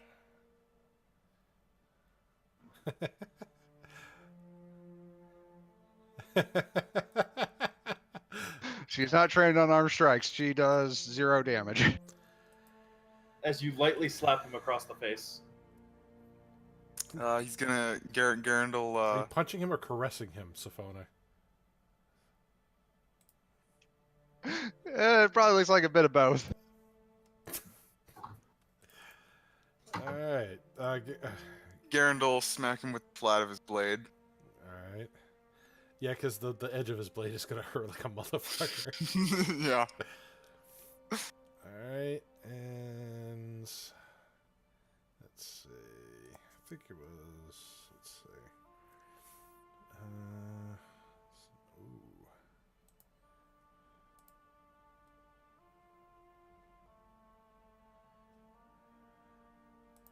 All right. So after Mira joins in on the fun there and belts him, he is pretty. He knew it was not a good thing to ask this, but he had to. Right. He's just like spitting out blood and his jaw's all swollen. Well, We should take a short rest so we can recover some hit dice.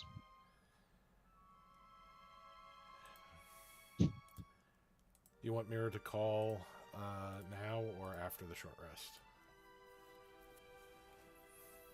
The sooner the better, so probably now. How fast do you think she can get here? Well, Sebastian's just kind of holding his jaw, his aching jaw. Well, her ship is built for speed, and it can punch holes that's through right. planes. So I would say fairly quickly once she confirms the message. Right, so maybe you should do that on the tail end of the rest.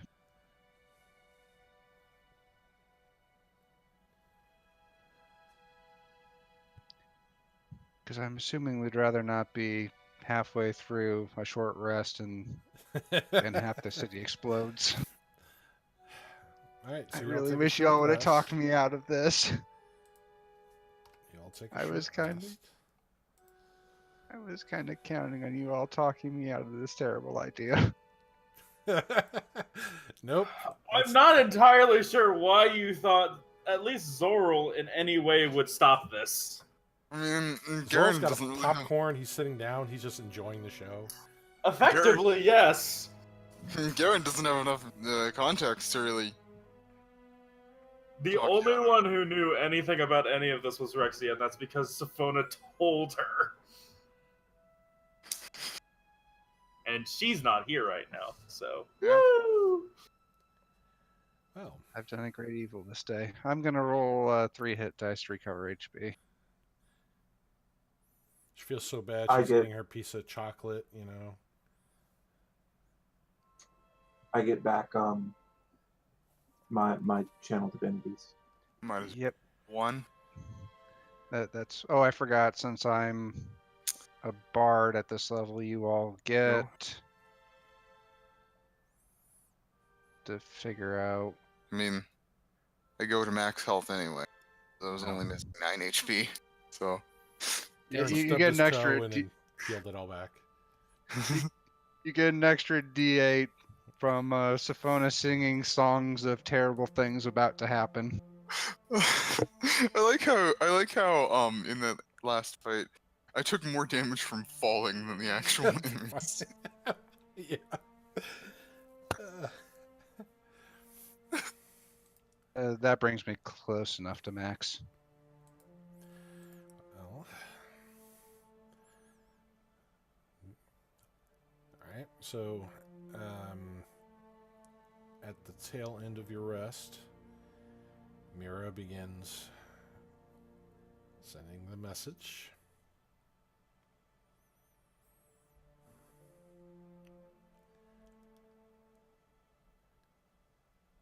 I And- really need a drink.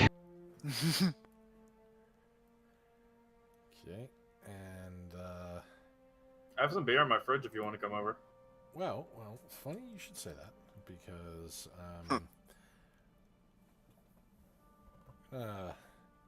take a quick break here before I go into the resolution of this. Because I know Sebastian, you're all dying to here- see what's going to happen next. Sebastian, here's a beer. You need it. Mics and all that will be on here. There's an actual intermission screen that I have. And he's dead. Well, So, Chris, I apologize that Zoral's a dick, but, yeah, he is. He really is.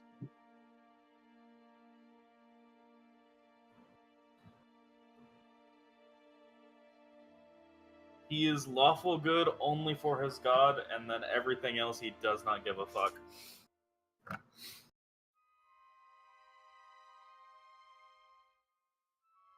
Which is why he just blasted Sebastian immediately. It's like, oh, okay, boop.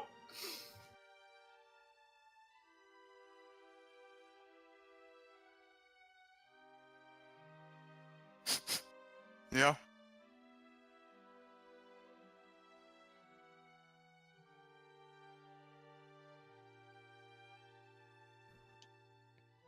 Poor Safona. She wanted to torture Mira, not the centaur.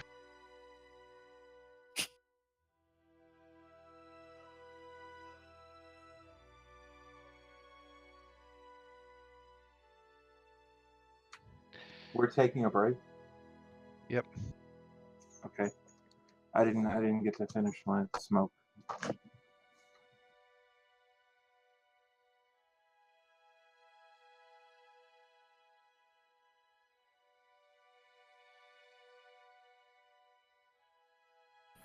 I am back. Well, my I hopes. can still hear anything anyone says. I just can't talk back. I am back. How is everybody? Never mind this. Wait, what? Who? What? Oh, he's gonna step out for a smoke real quick. Okay, I can step out for a smoke. Still, You intermission's can- still up. You can start. I can hear you. I just can't talk back. Gotcha. All right. Does anybody else want to just continue on then? Yeah, we're good. Safona starts taking everything out of Click's bags. Wow. All right. So, let's make sure all that's back up here. Perfect. That should be. All right. There we go.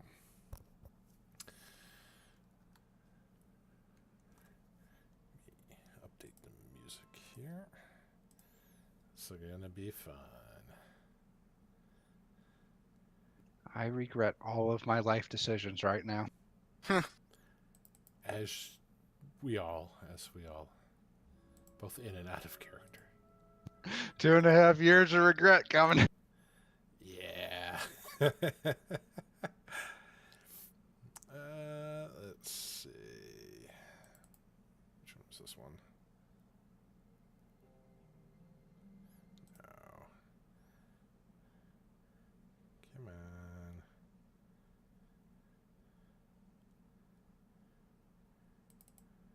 You know what? We'll work on this one. Oh, why is that not working? There we go. All right. Oh, hey, turn order. Yes, there's a turn order. Why did that turn order move? Oh. Weird. Is it still moving for you? It shouldn't be the turn order anyway. I mean, I'm moving around because I usually put it in my corner, but... Why? Wait. Why are you... Well, your turn order shouldn't affect my turn order. That's Yeah. what I'm saying, it shouldn't, but... Yeah, mine got moved a little bit for some reason. I think it's because of the full screen. So, it's alright. Anyway, because I know you're dying for it. She sends the message, and after a few minutes, Sebastian's just sitting there. Do you, where are you healing at? Where were you resting at?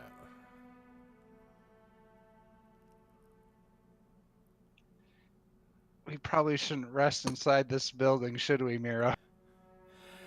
Yeah, we should have probably gone something less populated. Too late. Thanks again, oh wise cleric. Glad you're here to help. Sebastian just kind of. They are scrying. Maybe we should move. Like, leave the building. Quickly.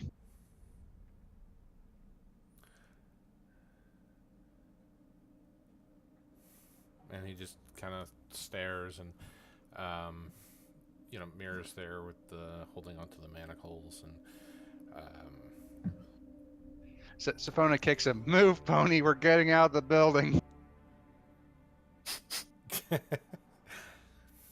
All right. So, let's see.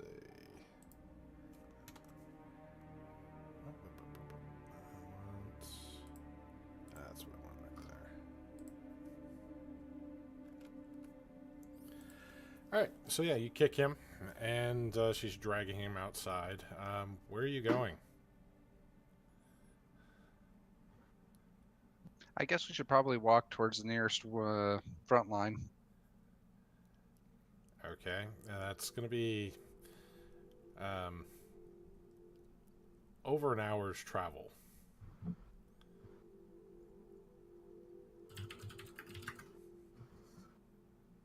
Well, pony boy, better start moving then.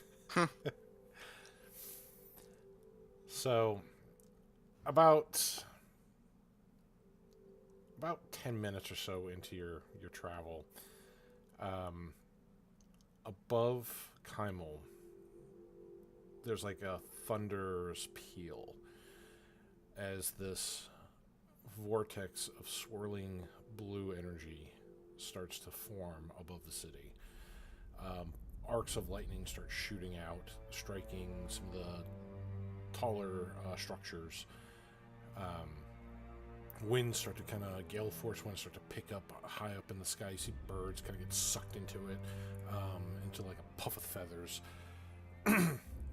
And like whenever a bird goes into a jet engine. Yes. And coming out of this turbine, very slowly, is this enormous ship. It's almost like it's it's like a battleship that's been reinforced with metal. And as it's slowly coming out, you see a few decks of cannons, like these weird shaped cannons, kind of coming out of these portholes. There's a larger cannon mounted on the front underside of the ship, and you count no less than 9 masts on this ship. This ship is large enough to house its own army, and there are these flying orbs and cubes swarming around the ship. It almost looks like, from your distance, like bees or flies flying around it. But whatever these are, welcome back, Lick. Whatever these are, there's hundreds of them. And Sebastian just looks up. Mira looks up. Sebastian says, "She's here." And he just stops walking.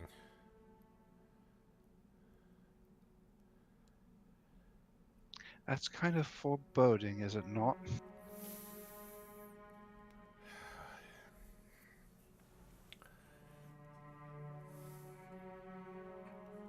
So, I mean, I guess you can put out a fire if you dump enough gasoline on it. And oil. now once the ship passed through that vortex, it closes behind it with a loud thunderclap, which echoes with the mountains there. Just probably people for miles heard this thing come out of this rift.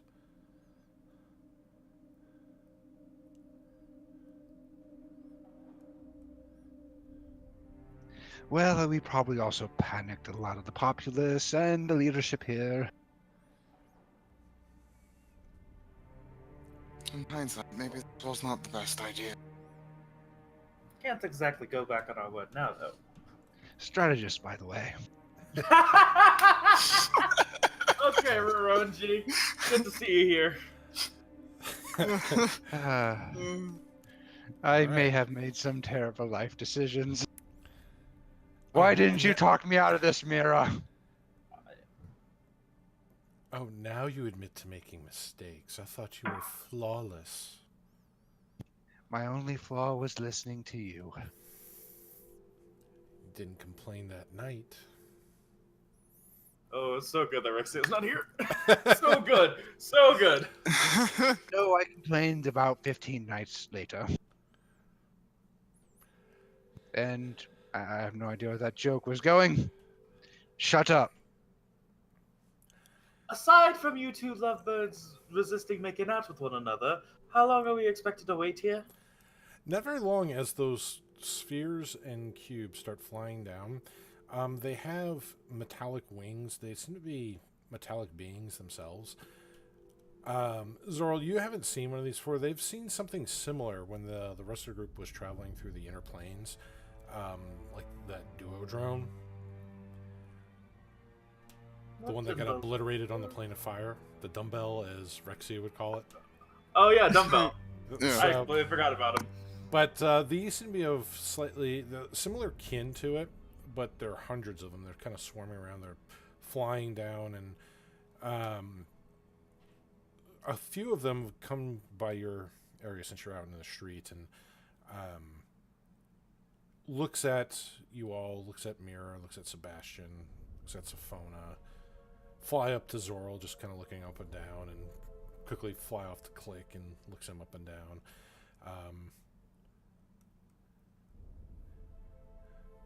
Sebastian confirmed. Mira confirmed. And they kind of hover about 30 feet in the air. And as you kind of look up, they're hovering. That's when you see something from the ships being lowered. Two things. One, attached to big, thick, heavy cables is this large metallic being that looks like it has some kind of fused cannons for an arm, and the other arm looks like it's some sort of wicked-looking sword. It's very stocky. The upper frame is very thick, and the whole thing has been painted like a vibrant red. And as that's being lowered, you see something that looks, Zoral, akin to like a tensor's floating disc, only much larger in diameter. It has various glowing runes upon it, and there are some figures upon it, as it is also lowering. His eyes are just sparkling. He's so happy right now. Now, the real question is, of any of these figures, are any of them big rugged men? Hard to say at this point. You're kind of looking up from above, and you just see kind of like some of the trace outlines between the skyline and from the ship, as it's all covered with shadow, and they're out of your dark vision, so you can't really make out what they are just yet. My 180 feet of dark vision. Yes, they're high up in the air. All right. Now, this is not the first time I've greeted delegates from another nation. Just remember, smile, be polite. I'm looking at you, Who are you looking at? Zoral. I mean, am nothing if wow. not a gentleman, except to, of course, you and to the little kobold behind me. Click just rolls his eyes. So the metallic construct makes its way down first, and as its feet land or are placed on the ground, you see jets of steam kind of arc out from these like piston-like devices on its back. The cables immediately detach and start retracting back up into the ship. As it starts taking heavy steps, you see Sebastian kind of visually worried at this. It's the Royal Guardian. Don't make any sudden... I'm going to die. And as the thing's just moving forward, you just hear... it's cracking the cobblestone, just pulverizing with each step. And the disc still lowers. As the disc lowers, you get sort of get a better view of the persons upon it. One of the persons on it, some of you have seen before. She is a drow, scantily clad. You remember Click remembers Eclav Dresda. Yes. Yeah. Garen, you also remember her. Yeah. And she's still kind of fluffy. She's all smiley, happy. And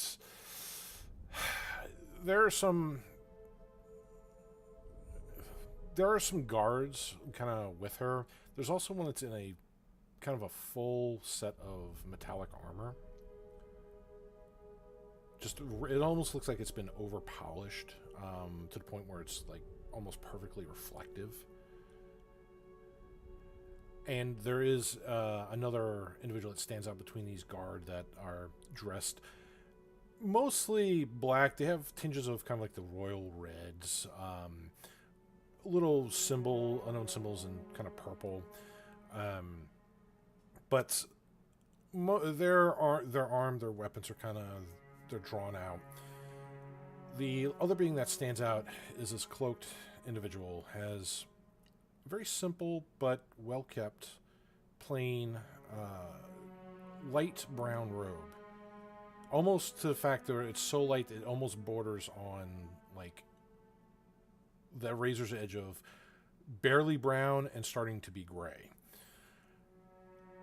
The being holds up this object in his hand. It looks like a cube that just kind of floats about 2 inches from its palm. Almost like it's on its own axis. His other hand just stays kind of tucked within the sleeve of the robe, which rests at his chest. And they all start to step off the platform, heading towards you all. What do you do?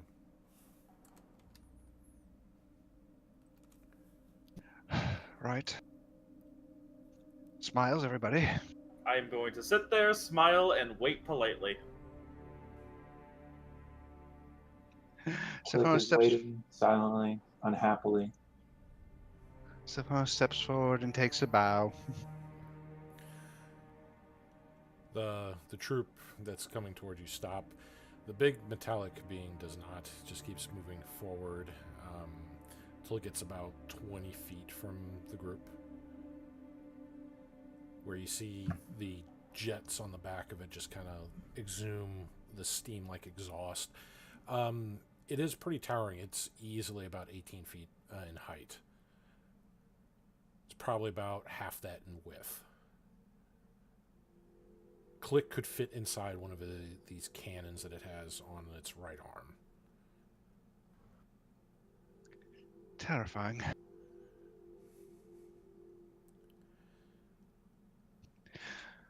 Welcome, esteemed guests. I am Agent LaCroix of the Tal'Dorei Republic. And Eclav Dresda just hops off from the rest of the group, and she's almost too giddy. She has a little pep in her step, almost to the point where it's like borderline hopping. Oh, Sebastian, Mommy says I get to practice on you. It's gonna be so much fun. I wonder if I'll have any leftover parts. Who cares? It's gonna be great. Ha. Did you find my sister yet? No, that's okay. We'll find her soon enough.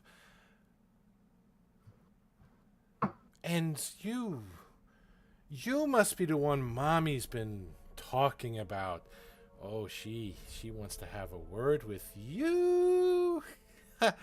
Ooh, so much fun. Hey, Garen! Just waves at Zorro. Zorro looks at Eclav's dresser and like tilts his head a little bit and goes, "Who is that?" And is looking at Garant. She assisted us for a period of time. We killed the dragon. Yes, we did do that as well. You seem very hesitant on this person. She seems rather chipper to me. I like her. Oh, she's just a bit eccentric.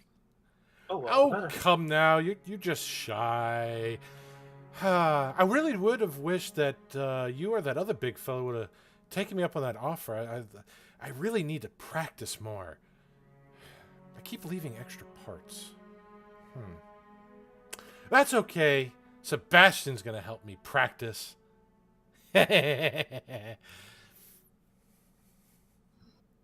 See, she seems perfectly fine. And then he's gonna walk forward a little bit. Oh, what have I done? The other beings, the guards, and the two other individuals walk towards you. You hear the clattering of their plate mail as they walk forward. The one in the robes steps forward. Princess, you know this one? And he kind of looks over at Garand. You don't see his eyes, Garen, but you see his, like, the bits of his nose to his mouth, and it looks like a little kind of disrespectful, a little distaste, and just like, this garbage kind of attitude.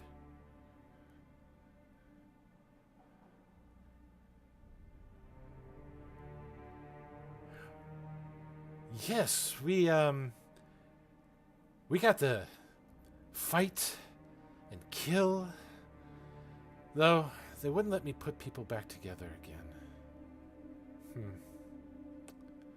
But it's gonna be fun.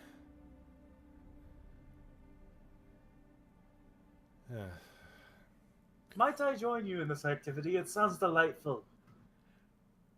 Oh, can I take you apart and put you back together again?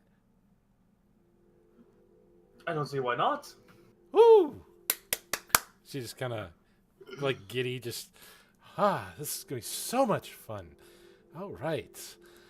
Well, and before she can go anymore, if you may, Your Highness, we do have some immediate matters that need to be tended to before you play. And he looks over to that being clad in all the shined full plate, who comes over, and by their walk, they're very careful, but also very graceful. And they stop, look over your group.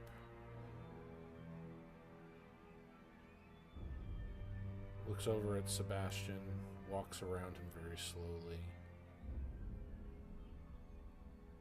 Mirror is just kind of looking at this person like she knows who this person is.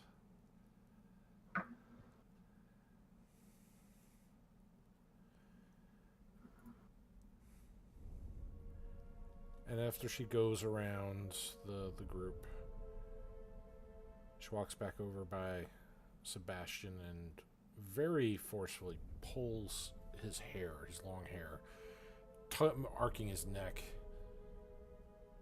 You are going to suffer.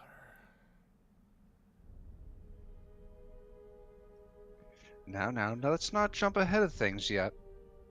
She looks over at you, and you hear a voice snap in your head. Speak when spoken to. She pulls back to Sebastian. Your suffering will be legendary, even in the pits of the 9 hells.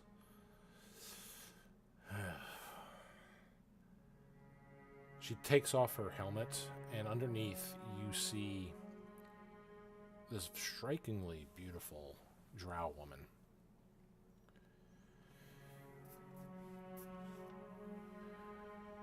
So, Mira, you're going to trade in Pony Boy here for your life?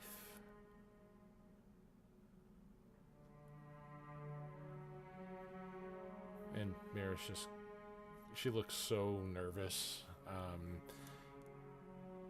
Her eyes kind of dart to her, to Sebastian, and yeah, it's him or me, and well, I'm kind of attached to myself. Hopefully, Her Majesty, Queen Rixori, will find it to forgive some of my past transgressions, and I submit him as a token of my sincerity. And she just kind of gives this really limp smile.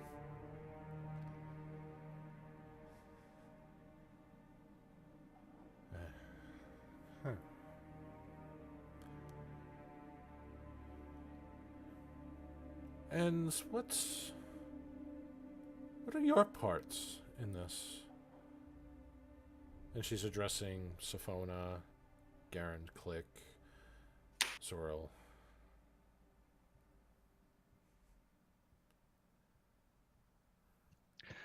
We assisted with the capture in exchange for an opportunity to further ties between our two nations, and hopefully you see that army. Oh, you probably can't see it from here. But way on that ridge is a giant army about to obliterate us from existence. And how is this my problem?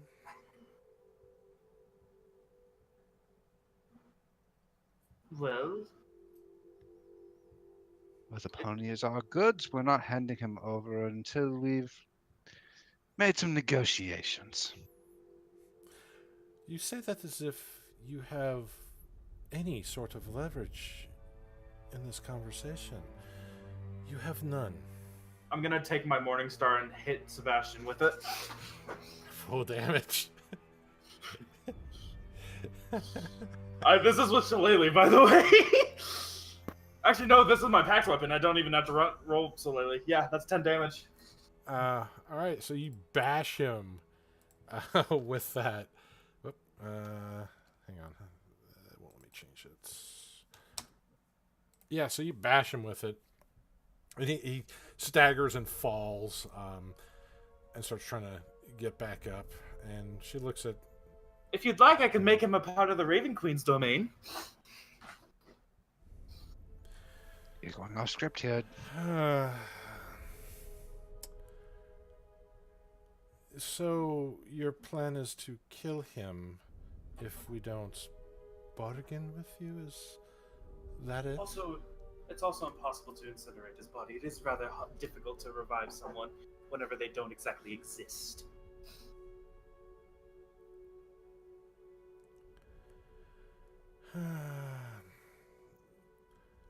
And she looks over to the person in the grayish-brown robe. His hand that was tucked, he pulls out and gently just graces it over that floating cube in his hand. And you see Sebastian and Mira are now caged in some kind of translucent cube. You were saying, my dear? Sophona pulls out one of the vials she took from the drow. I suppose it'd make more sense if you had the antidote if you're going to keep him.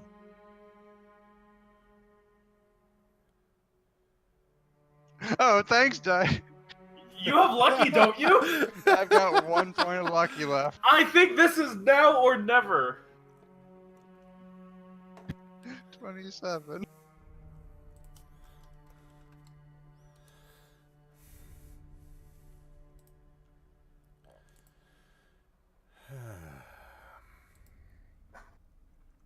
Don't worry, guys. It's a negotiation. This is how it always goes.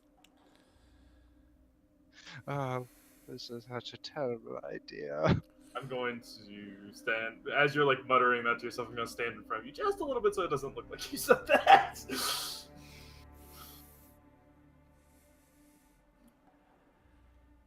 Very well.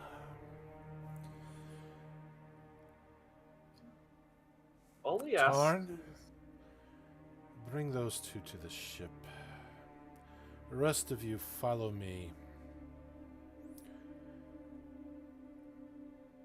And, if you run, Guardian, kill them.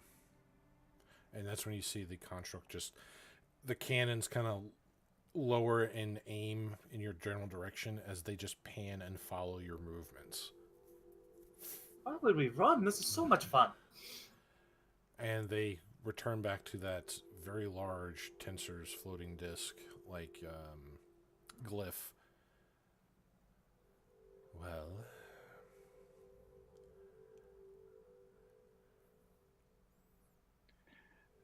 This deal is getting worse by all the time. Don't let where they're how bad a position we're in. I should have just let us die to the Ravagers. Come on. But you know what, guys? There is one small solace in all of this. Do you know what it is? No, but I'm sure you're going to tell me. Alas, my... He's going to die with us.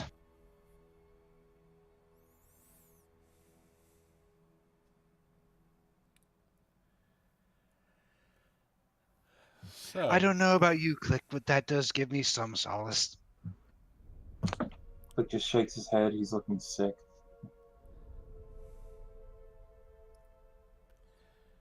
Don't worry, I have a plan. It doesn't seem that statement doesn't seem to help. well, If we have an airship, we can get to that rock. Zorl's kicking shit in the background. No, he's not kicking. Okay, no, he's fucking not. He's enjoying this far too much to be doing that, and I just fucking stabbed my hand on accident. Ow. Good job. Good job, Quincy. I am the king of accidentally. Oh god, that needs a bandage. I'll be back. All right, so while Zorl is just giddy with glee, hopefully Soul will be all right. Does anybody not go onto the giant floating disc? No. Sure, we're all going. All right. So as the disc begins to go back up towards the ship, you start to ascend. You see more and more of the city. You start to see out in the distance the Ravagers moving toward the walls of Kymal. It looks like some of the districts on the outside, some of the slums and so forth. They're getting close to those, and some of those you're starting to see little plumes of little twirling bits of vapor, little curls of smoke. But the disc flies up towards the main deck, while it looks like Sebastian and Mirror have gone into one of the lower decks, possibly a cargo hold. You're not quite sure. You did get a glimpse of what looked to be many cages and beasts of unknown origin contained within. before you've continued up past it. Onto the deck. You see these little ghost-like silhouettes moving about. They almost look like white and bluish tinted gnomes by their stature, by their facial features.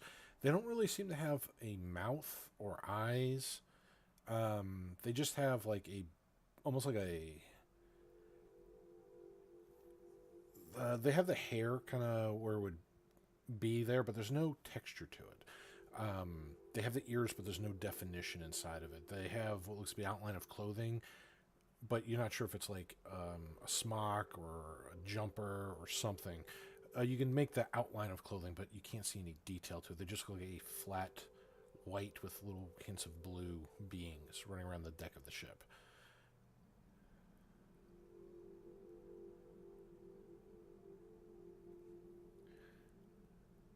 Well, follow me. And the drow just kind of curls her finger for you to follow her. Looks like she's going to this cabin door. Looks like a smaller, almost like captain's quarters. The size of the deck of the ship is amazing. You could probably fit smaller boats on the deck of the ship.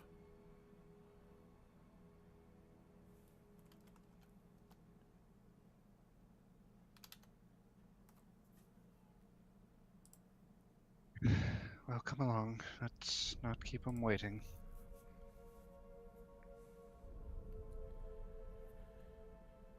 So, as you walk past the deck, all these strange little beings moving about. One of the guards, you see there's some guards by the door, and they just kind of salute, and one of them opens the door. What they do inside looks very different from the outside.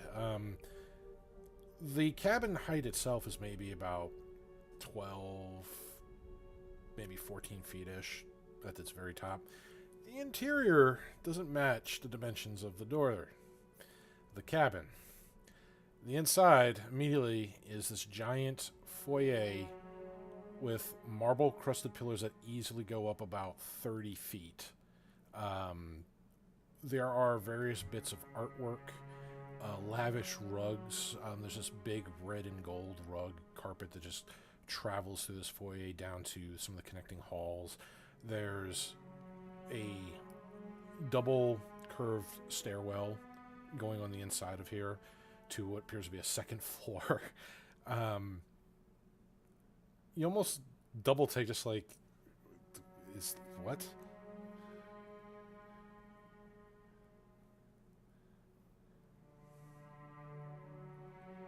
Hanging on the walls are various artworks, large paintings, about 10 feet or so, of this strikingly beautiful red-skinned tiefling woman in various attire and poses.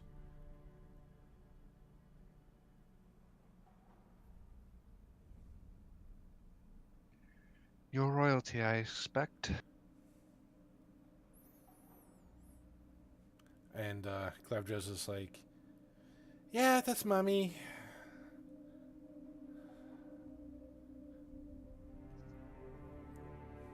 And she just kind of runs, more like frolics up the stairs to some of the upper floor. Tinge and a guard kind of follow her up there. You do see other guards kind of moving about in the upper banisters, just kind of looking down upon you as you enter in. There are guards in the hallways by some of the other doors. The drow woman walks you through the halls. Well, you wanted to bargain for that useless boy's life. Well, let's do so a little more comfort. And she takes you through the twisting halls. You're walking about a few minutes going through these long hallways and corridors too. Eventually, you reach this large dining chamber. There are multiple hearths inside. There are even more artworks of this woman, both in statue form and painting. Most of the hall, the dining hall, is dominated by this rather large table. Looks like it was cut from a single tree, but the tree that would have been cut from would have been enormous, like hundreds of feet. There's foods, like fresh foods, all over this table. Various white cloths with gold embroidering hang around the sides of it. There's goblets with various bits of wine or bottles of wine and other fresh foods all around the table. There are guards kind of just standing along the walls. What strikes you about this room is there's not that many seats at the table. For all the foodstuffs that are here, there's just a small handful of chairs at one end of the table. Bustling by you, carrying more food, like replacing some of the food bits with even more fresh foods, appear to be similar beings what you saw on deck, but these aren't gnomish in attire. These, in size and shape, seem to be some kind of female humanoid. From what you gather, just by the outline, possibly elven. It's a little hard to tell, but they seem to be wearing some kind of dress by the way the bottoms kind of flower out. And it's almost like ghostly maids are just constantly keeping fresh food in here. And at the head of the table, there are two large thrones and one smaller throne.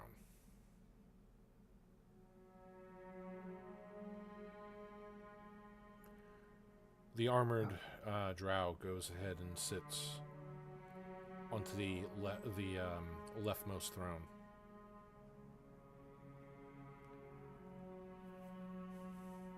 Have a seat. Elders will be here shortly.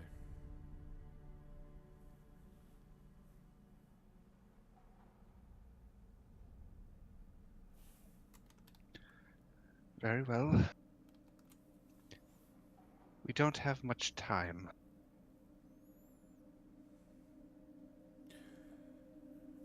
You don't, but time is on our side. Not really. Antidotes generally need to be applied quickly.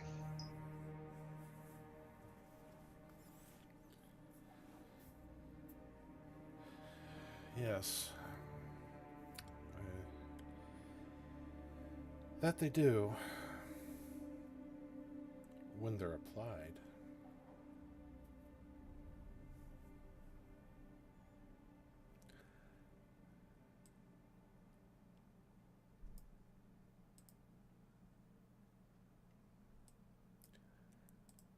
Let's get one thing straight here.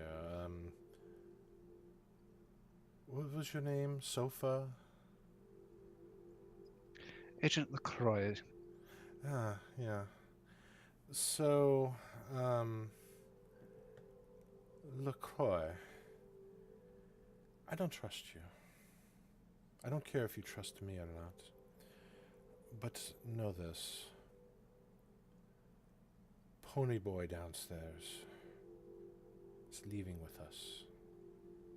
Now, how you leave us all depends on you. And as she says that with a smile, you hear some very dainty footsteps come in. And from the back part of the chamber, wearing little, like a loose gown of white.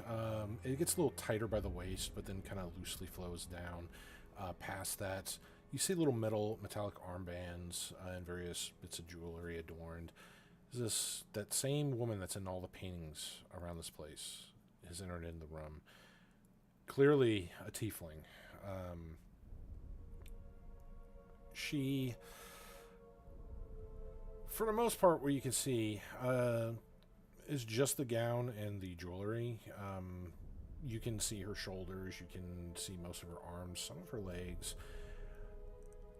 She almost seems to glide into the room with such grace. She doesn't say anything. She just moves over by the throne where the drow woman's at, and she just kind of takes her hand, gives her a little peck on the cheek, and sits down in the center throne. Ah, I see we have guests this evening. And whom do I have the pleasure of speaking with?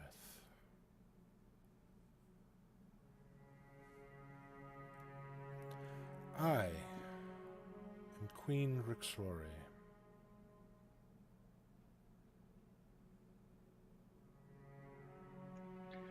It is an honor to meet you. I am Agent LaCroix of the Tal'Dorei Republic.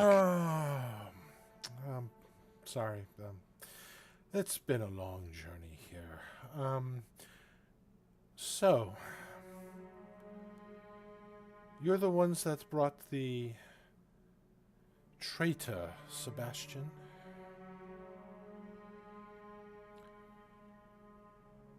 Well, my dear, and the drow speaking with her, I wouldn't say they brought him as they want to, well, negotiate his custody.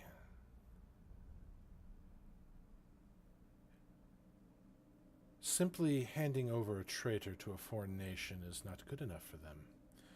They keep prattling on about, oh, we're going to be slaughtered, and a whole bunch of other nonsense. And have an ancient god be summoned. You know the usual. Been there, done that. If you only knew the places that I've been, the wars that I have fought. And none have been a thorn in my side as that bastard horse.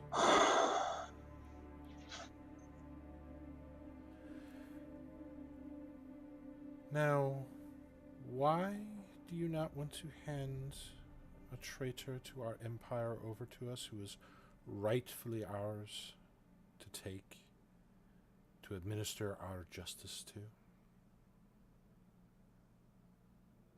to? The whole people about to be slaughtered and ancient evil thing? You are great and mighty, and we are but weak.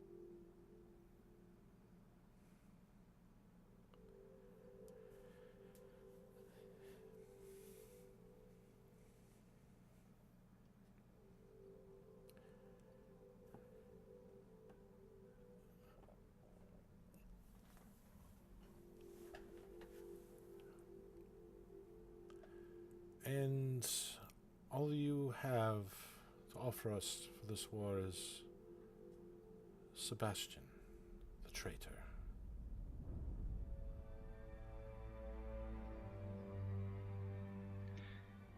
Well, that's all we have right now. Well, I doubt that someone of your skill would be very much taxed by dealing with a group of rabble such as this. It seems like a fair trade to me.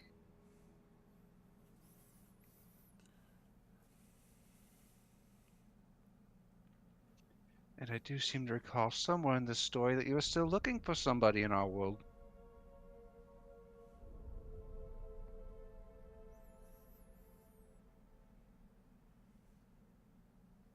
It'd be a shame if our world was obliterated in darkness.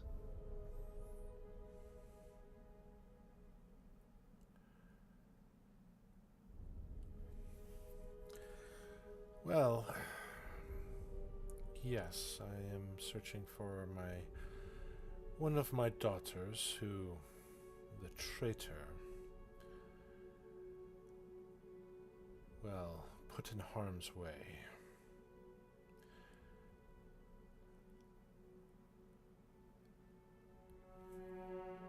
She has been missing for quite some time. And Mirror was the closest lead we had to her before Ponyboy got involved. And like everything he does, screws it up.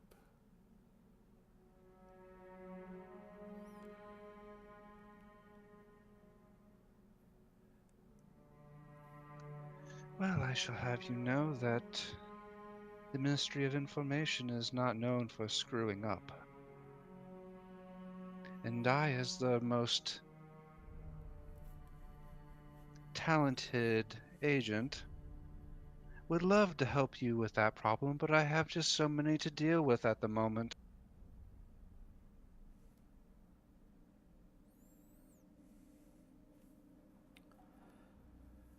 Perhaps some exchanges of good faith, and we might both come to a profitable solution.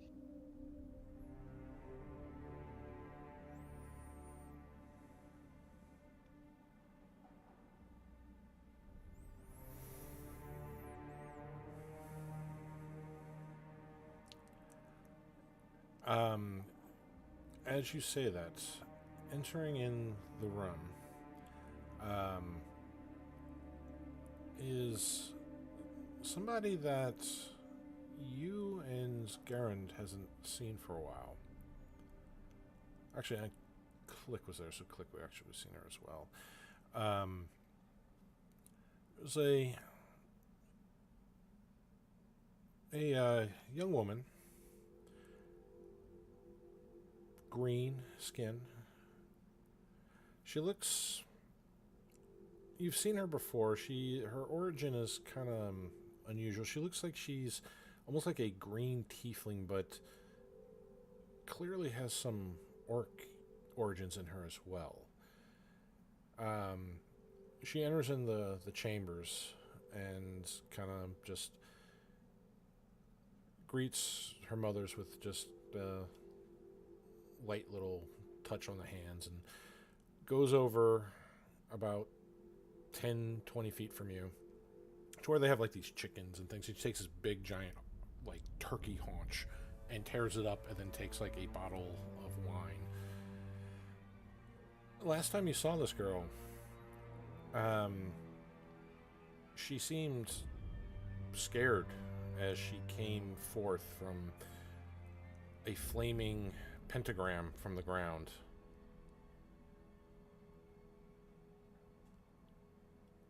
After your battle with the Black Dragon, where Duncan of the Stinging Sands made a deal for her release from the lower planes.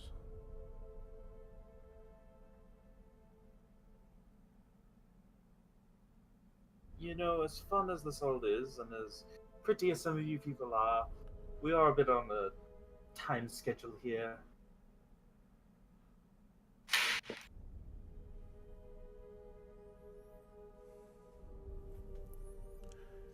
We clearly have results from our last attempt. Nice to see you again, dear, although you probably didn't see me up in the stands.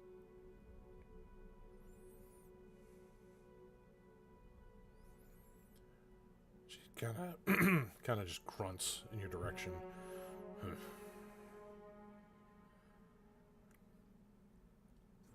I go to a room. And she just takes her food and starts leaving the area.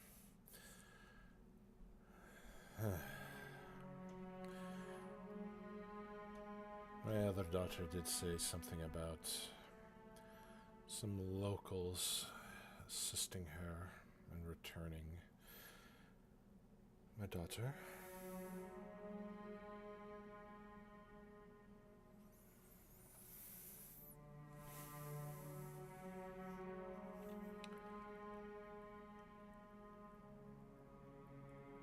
Well,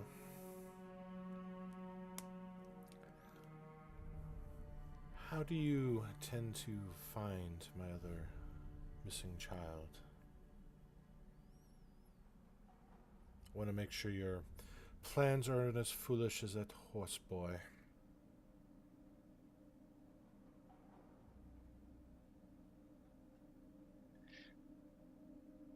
Well, you see, we have divine help from Click here. I have an information net I can tap into for sightings.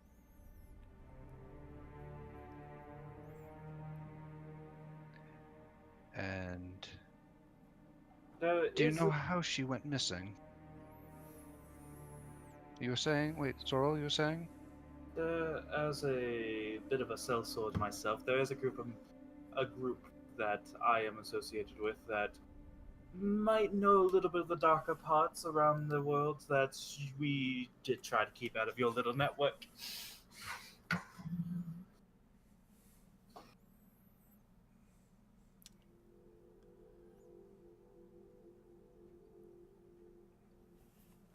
We have 3 bases covered: one of the of a dark information network, one of official networks, and we have religious services. Also, Garen's back there. He has his own people. Yes, my people have ears in places where the more civilized societies fear to tread. Of course, none of that matters if you allow the world to be destroyed.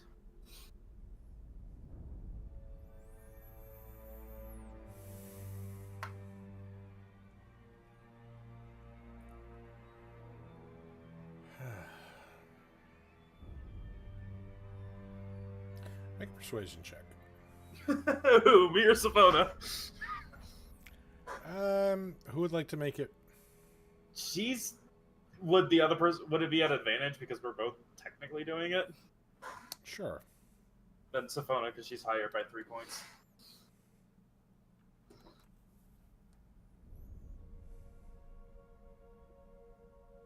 $25.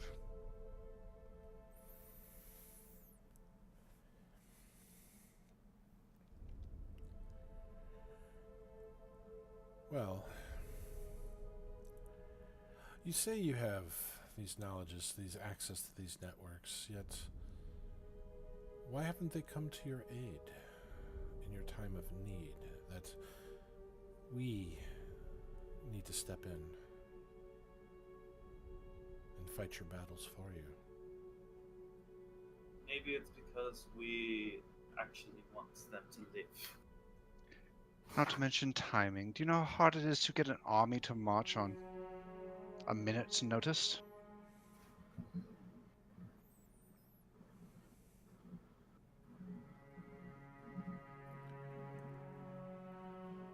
That and I just wanted to see the horse suffer a little bit.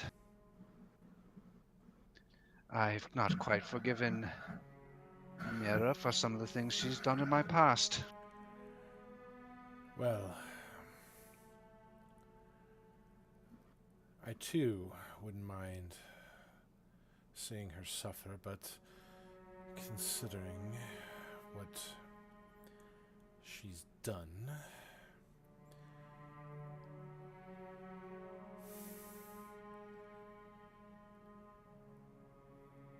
the more you really fight against it, the less time we have to find your daughter and to even be able to look for her in the first place. So please do keep on stalling this out if you wish.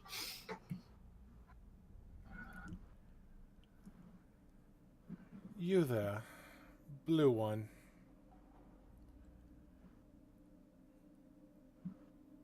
What can you do? Was she asking me? The blue one, the small scaled blue creature there, I heard black, I'm sorry. Wow, good job, Quincy. who is eating What are all the you- sesame cakes. What are you, colorblind verbally? Click is Verbally not colorblind? eating anything or drinking anything here. He looks to the queen. Click is cleric, follower of Bahamut, Platinum Dragon.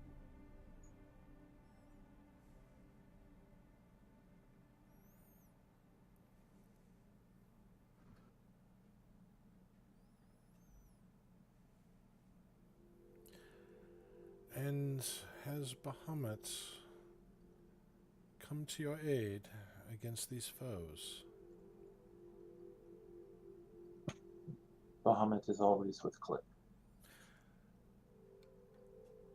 But has he intervened to help you specifically, or have you just been hoping that he's been with you this entire time?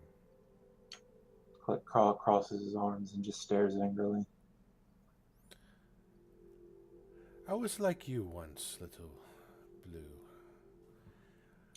Don't. The gods care nothing of you. You will learn this in time. Don't. The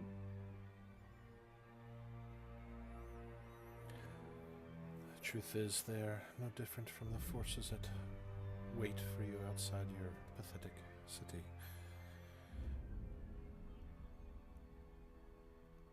You want our help. I want my daughter. And I want Pony Boy. Now, we may be able to strike an accord here, but there is a slight issue. If I am to help, and we do help fight off this menace, this threat that you cannot handle, I demand fealty from the citizens of your city.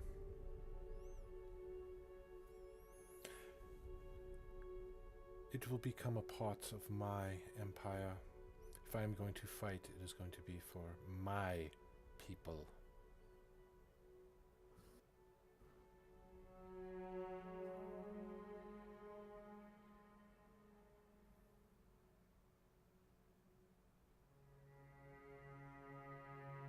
Zoro looks over at Savona. You're the diplomat? You're the representative of Tal'Dorei? They would execute me for that. Well, it's either be executed by them or by a god. And I'm trying to build my own empire of order, not of somebody else's order. As Zoro just looks at Safona for a moment and goes, "That is a deal that we will take." As he looks right at Risori.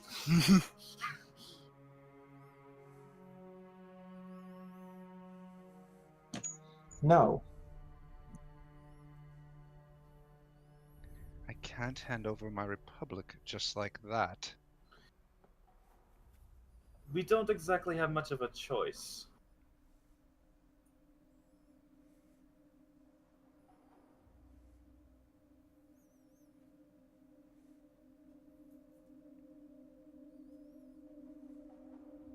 What is one city to the world?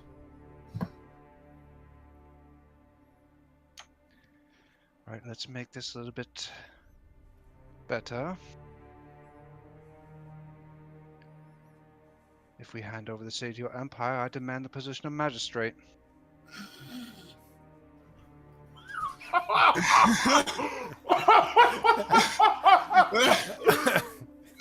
That's a dangerous game, Savona! Fine, governor, if it makes all the difference.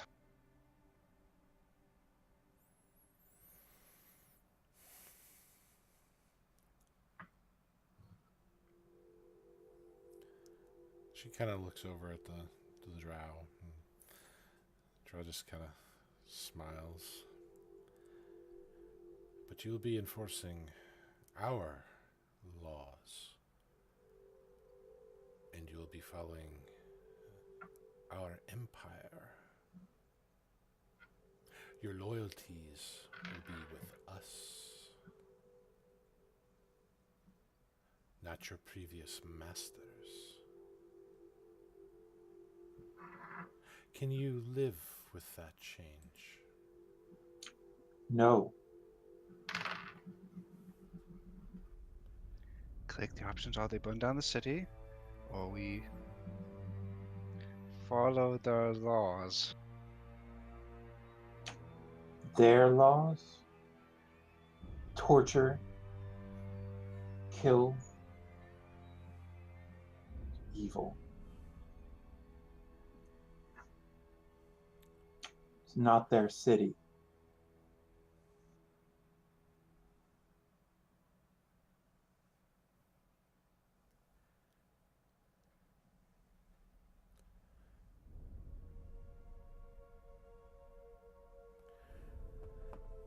Evil, you say?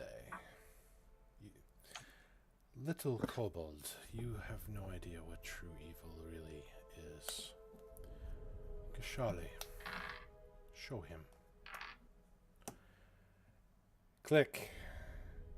Need you to make a charisma saving throw.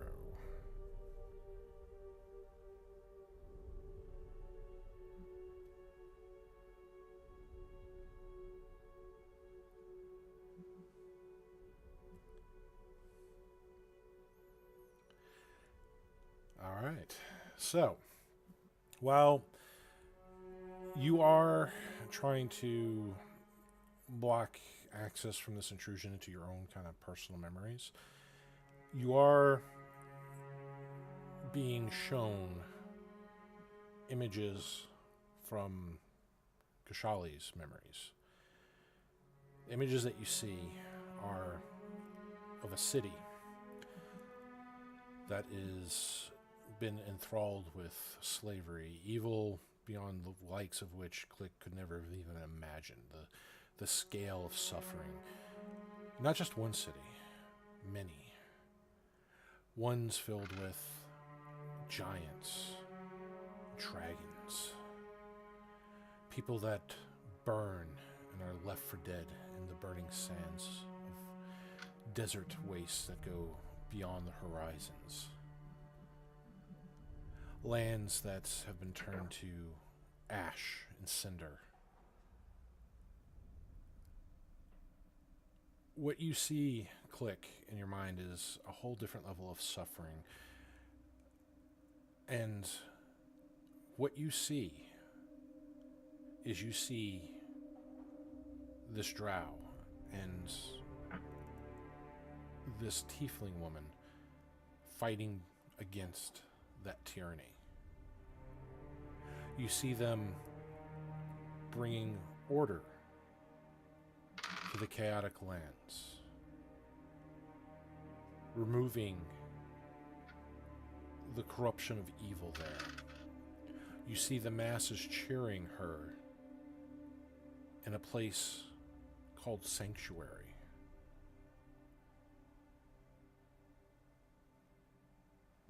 You see slavery in that city being abolished.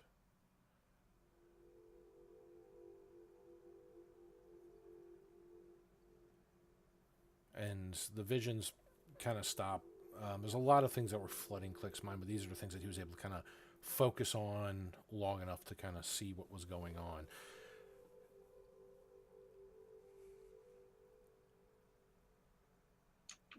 Can't believe a 22 didn't save. It's saved from the secondary effect,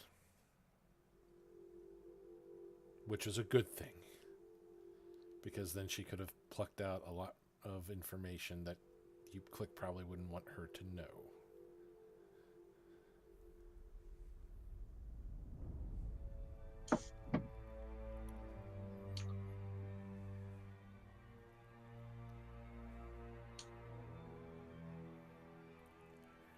Forcing your way into Click's mind.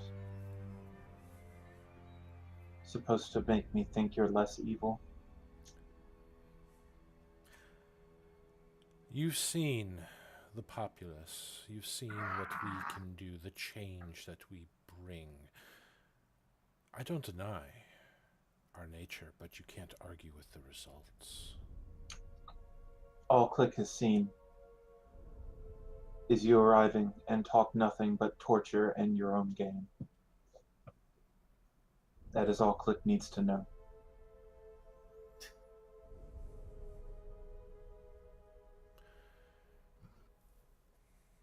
Well,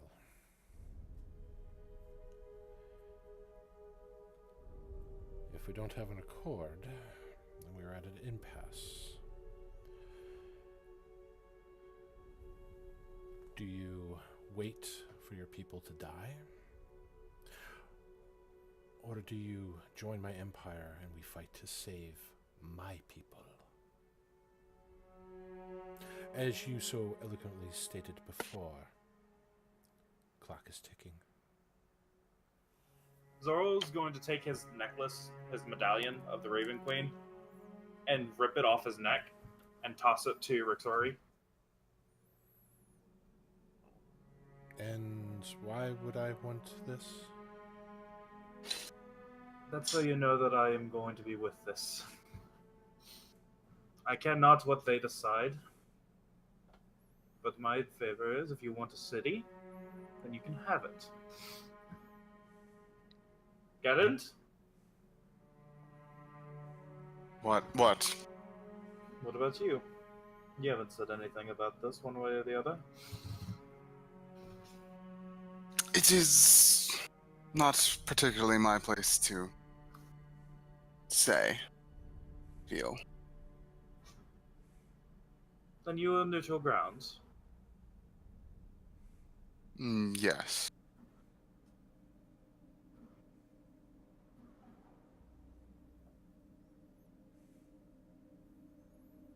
So then in the ends, we know that Little Click does not want to partake in this, but I guess the tiebreaker falls on you, Sifona. Click walks out of the room. Okay, Click is led back to the deck of the ship. No hostilities towards the Republic. You will try to be admissible to them. We do You not bow want to down bring- to the Republic. Their laws, their ways do not affect us. We are our own empire, and they are theirs. What I'm saying is, please, if we agree to this, you would not invade them afterwards. If we wanted to invade your world and take it by force, we already would have. We've been here before, and, well, let's just say that the Draconian Knights were not so welcoming.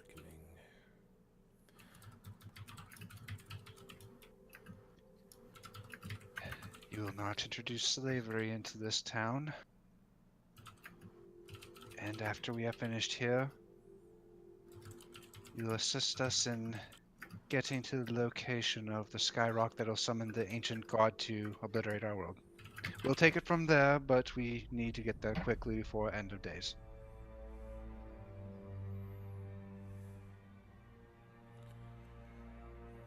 And what about my missing daughter?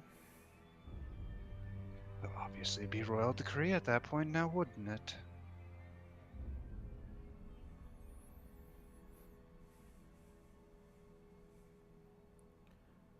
And we keep the centaur.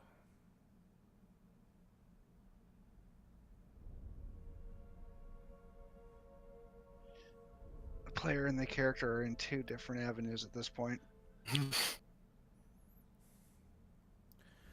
We will question the girl. And as long as she cooperates, no harm will come from her. After all, she is technically family now.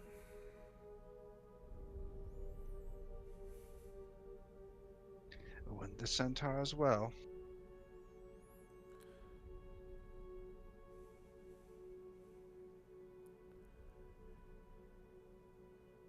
The player really just wants to blow up the airship. I don't. You know, I know you have a lot of gunpowder. I don't think you have enough.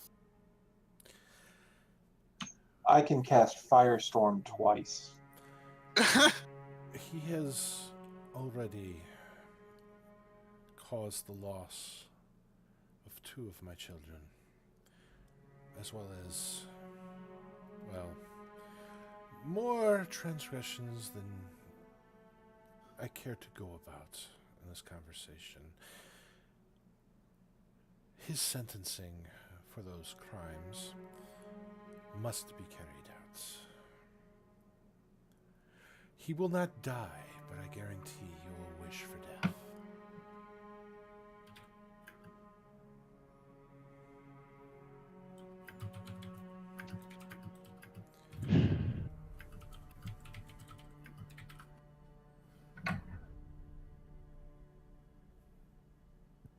Well, we don't have much of a choice being on the airship at this point. I agree. Well, if we have a deal then.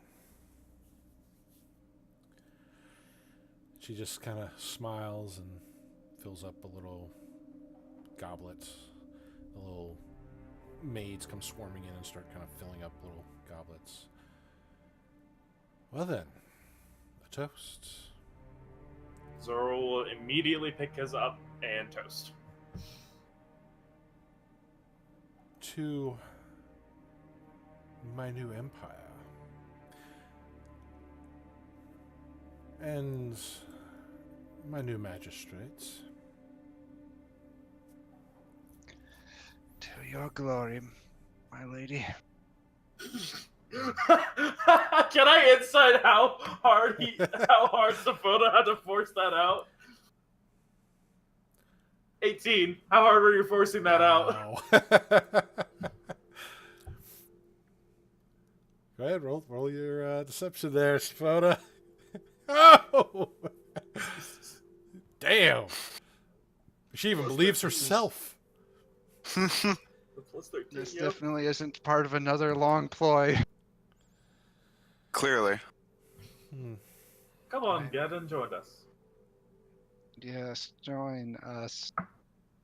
One of us. One of One us. of us. He picks up a goblet and joins in the toast to a successful deal. Yes. And they'll raise the toast and they drink the wine, sip the wine. Now I do have to ask, the little blue one, he's not going to be a problem, is he? Zoro immediately steps back and says, I have done nothing but cause him torment, so I'm sure he's going to be a problem for me. I once traveled with one of his kind. Not blue and scaly, but someone whose heart was 10 times bigger than they were. Make sure it's not a problem.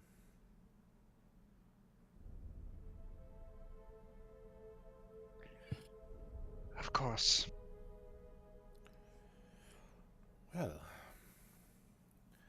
we have some planning to do, and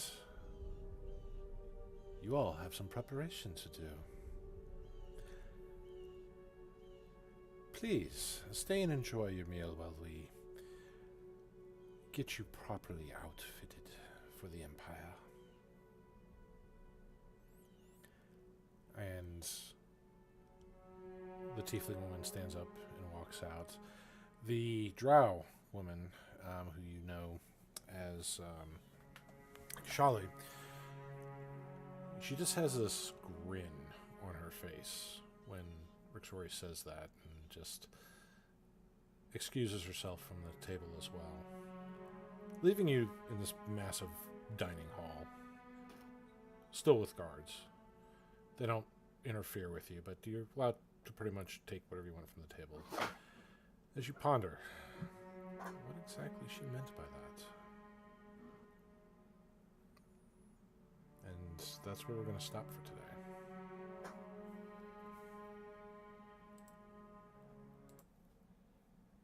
Oh boy. Oh boy. Oh boy, indeed. So yeah, that's that is our session today. I hope everybody who was watching in chat enjoyed.